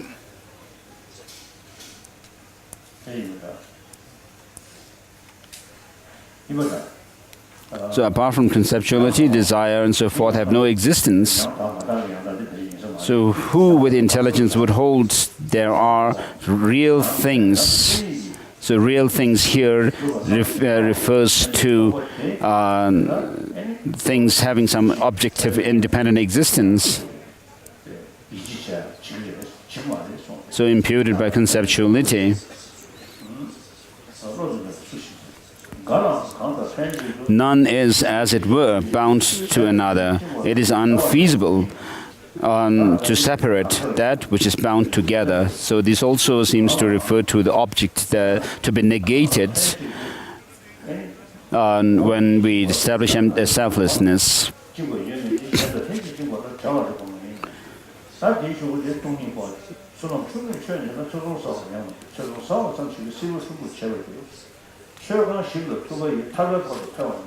So next verse 180, those with little merit do not even doubt this doctrine of emptiness, entertaining that just a doubt tears to tatters the worldly existence. And so mainly we are talking about we need to develop this the wisdom realizing emptiness to end this cycle of existence. So those with sharp intelligence feel convinced that the liberation and omniscience are possible because of understanding that things are empty of inherent existence, and therefore develop the path of accumulation and then enter into the path of progress to the path of preparation and then the path of seeing. So that in which the experience of emptiness becomes deeper and deeper, and the subduers said of this doctrine, there will be increase until liberation. Anyone who lacks interest in it clearly has no sense. And then the Buddha says, what is not empty is not regarded as empty. Thinking one will attain nirvana. So Tathagata say that nirvana will not be attained through wrong views. And so with regard to selflessness, the view of selflessness, some sub-schools within Vaibhashikas say that there is some inexpressible self because they are not able to understand or actually take the teaching of selflessness. And they don't accept, of course, a permanent, single and autonomous self, but they say there is an inexpressible self. So they talk about such a self. So when we talk about when we explain selflessness, of course there is this usage of the terms inexpressible, inconceivable, and so forth. So this Vaibhashika sub-school also seems to saying something like that. So they are not able to accept the four seals of the Dharma, which says that all things are empty and selfless. And so the distinction between the Buddhist and non-Buddhist is made on the basis of whether one has the sense of taking refuge in the three jewels, Buddha, Dharma, and Sangha, or not. Of course, here also we can make distinction between those with sharp faculty and those with dull faculty. The sharp faculty ones, those with sharp faculty will also follow this kind of practice on the basis of understanding emptiness. So what is not empty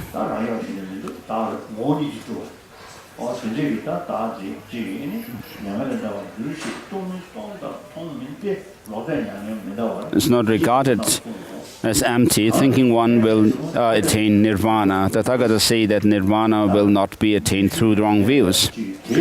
Whatever contains 183, whatever contains teaching about the world speaks of engagement.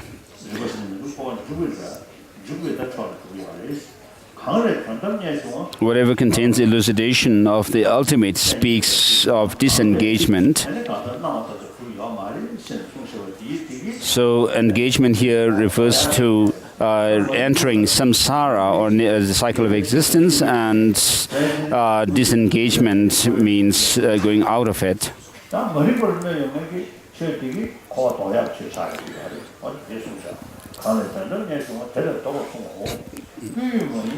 So the factors which lead to even higher rebirth in samsara leads us to engage or to enter into samsara, whereas the factor which is against our fundamental ignorance is the factor that allows us to disengage with it.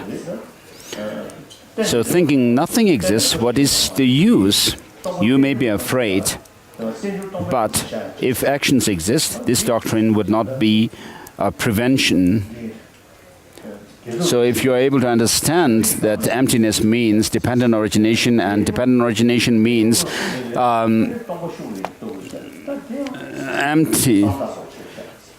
And so Gyesab Je in his commentary says that by understanding dependent origination explicitly or directly, you indirectly or realize emptiness, and vice versa. So when we talk about the union of emptiness and appearance, it is not that the case that the emptiness is the definiendum and then the dependent origination its definition. And so dependent origination is not the name for emptiness, which is the object to which you give the name. when you utter emptiness expressly, the dependent origination is not implied by it. In that case, then emptiness would be an implicative negative. But what you have to understand is that they are not expressed or the direct and indirect objects of one another, but so I just happened to doubt about this expression of Getsabje. But you have to use dependent origination as the reasoning to establish emptiness. So by understanding the dependent origination, we need to lead ourselves to the realization of emptiness. It doesn't happen as implicit or indirect effect. So once you understand emptiness, your understanding, your belief and conviction in the law of causality also increases, becomes stronger. So while attached to your own position and dislike others' positions, you will not approach nirvana. Both kinds of conduct will not bring peace. 186. Not acting brings about nirvana. Acting again brings about worldly existence. Thus, without complication, nirvana is easy to attain, but not the latter. So if you don't feel disgust with this kind of existence, which has come through the power of negative emotions, not acting brings about nirvana. Acting again brings worldly existence. Thus, without complication, nirvana is easy to attain, but not the latter. How can anyone who has no aversion to this take an interest in pacification? Like leaving home, it is also hard to leave worldly existence behind. And one sees that one who is overwhelmed by suffering long for death, yet entirely due to this confusion, they will not reach the excellent state. So to reach higher rebirth, there are the practices of 10 virtuous actions, and then also 6 more factors that are given in the precious garland of Master Nagarjuna. So giving is taught to the lowest, and ethics to the middling. Pacification is taught to the best, therefore always do the best. And then next verse, verse 190, first prevent the demeritorious. So next prevent the ideas of the coarse self, and later prevent views of all kinds. And so the first line here, 190, refers to practicing those of the 16 factors of leading to higher rebirth, and called prevent the 10 non-virtuous actions. And then in the middle, you have to get rid of this notion of a self that is permanent and so forth. And then later, finally, you prevent all the views, which refers to the selflessness of persons and phenomena.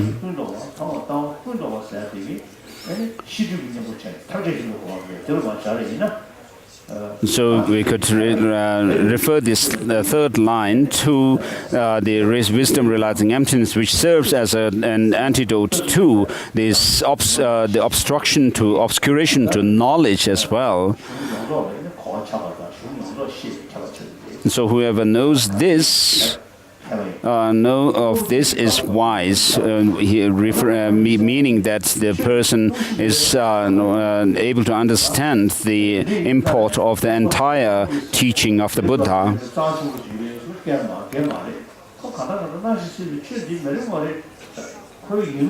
So when we talk about emptiness, we need to understand how things really exist.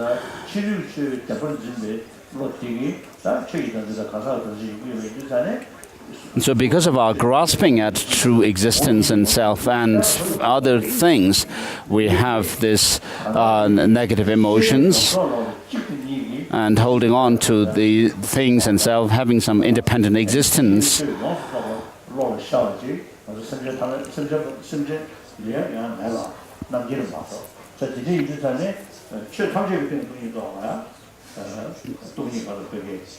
So whoever sees one thing is said to see all, means that one does not need to realize the emptiness of all phenomena without remaining without sparing anything. But when one sees the emptiness of one thing, it is said that you see the emptiness. It's like seeing the emptiness of all other things. So the things, this doesn't mean that the emptiness of one object is the emptiness of all the rest of the objects which comprise the compounded as well as non-compounded phenomena, but that emptiness, in terms of emptiness, the emptiness is have the same nature. The other objects, the emptiness of other objects are of same nature as the emptiness of this one object. That which is the emptiness of one is the emptiness of all. So Tathagatas speak of attachment to practices, to those who want to a higher rebirth. So when you have, even with regards to the practice of emptiness, wisdom realizing emptiness, if you do your practices with attachment, those practices will lead you to higher rebirth. And that is disparaged. For those who want freedom, what needs to mention other attachments.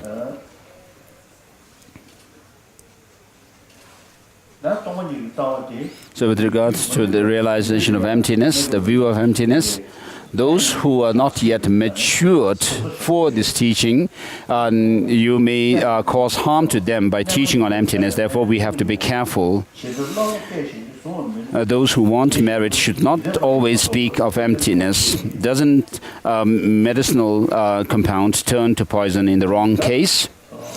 And then the next verse, 194, in the Madhyamaka Karika,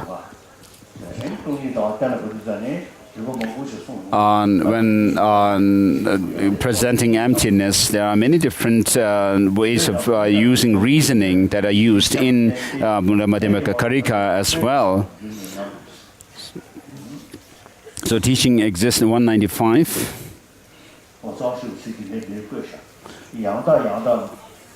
So what is real and everything that is real or unreal. So what is not real is not real, and so forth. So for a beginner, they had to be actually led to the understanding of what is impure, unclean, and impermanent, and so forth. So you have to help them to overcome these wrong perceptions of permanence and cleanness and so forth. And then as their mind matures further and become more receptive, then you have to teach the more deeper, give them more deeper teachings on selflessness and emptiness.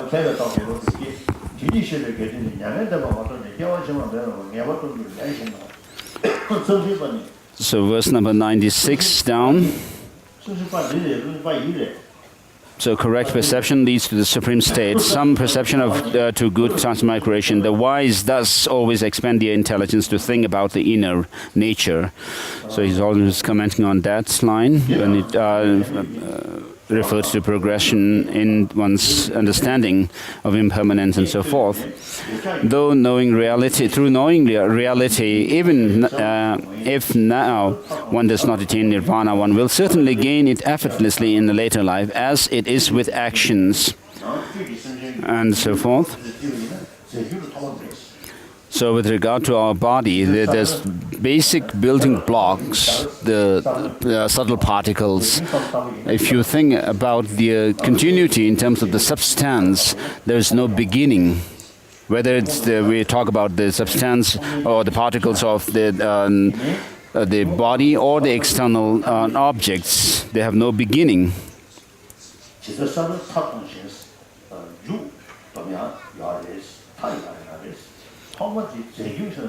So just as the end was verse 200, the commentary His Holiness gave us on this verse, just as the end of seed is seen, though it has no beginning.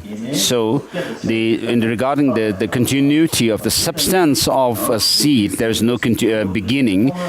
Likewise, our negative emotions, they also do not have, if you actually trace the origin, they do not have any beginning.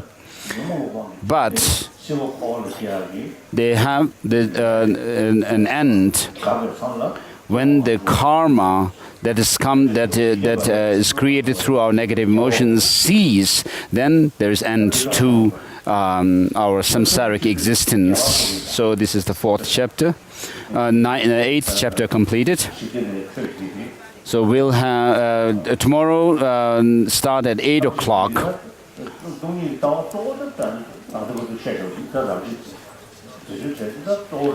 So these chapters that we have covered now on emptiness are the main chapters on emptiness. So in order to understand thoroughly and precisely what emptiness means, you have to study Master Nagarjuna's fundamental treatise of the middle way called Wisdom. And then, in order to understand the different philosophical traditions interpreting Master Nagarjuna, you need to the different philosophical schools. You need to study the Master Paviveka's commentaries and texts.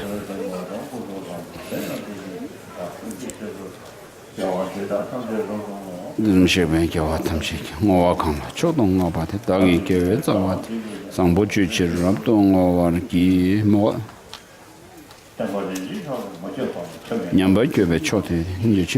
I be moved by compassion to illuminate or clarify the teachings which has in places where it has spread but declined, and in places where the teaching of the Buddha has not yet spread.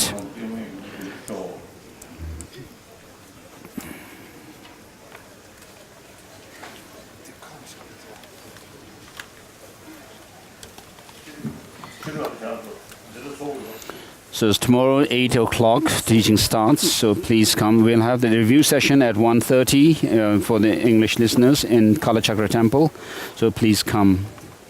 And the verses that His Holiness will use for tomorrow's Bodhicitta ceremony will be given on the Dalalama.com in the article for today's teaching. So please check it and make it available for yourself during the ceremony tomorrow, please.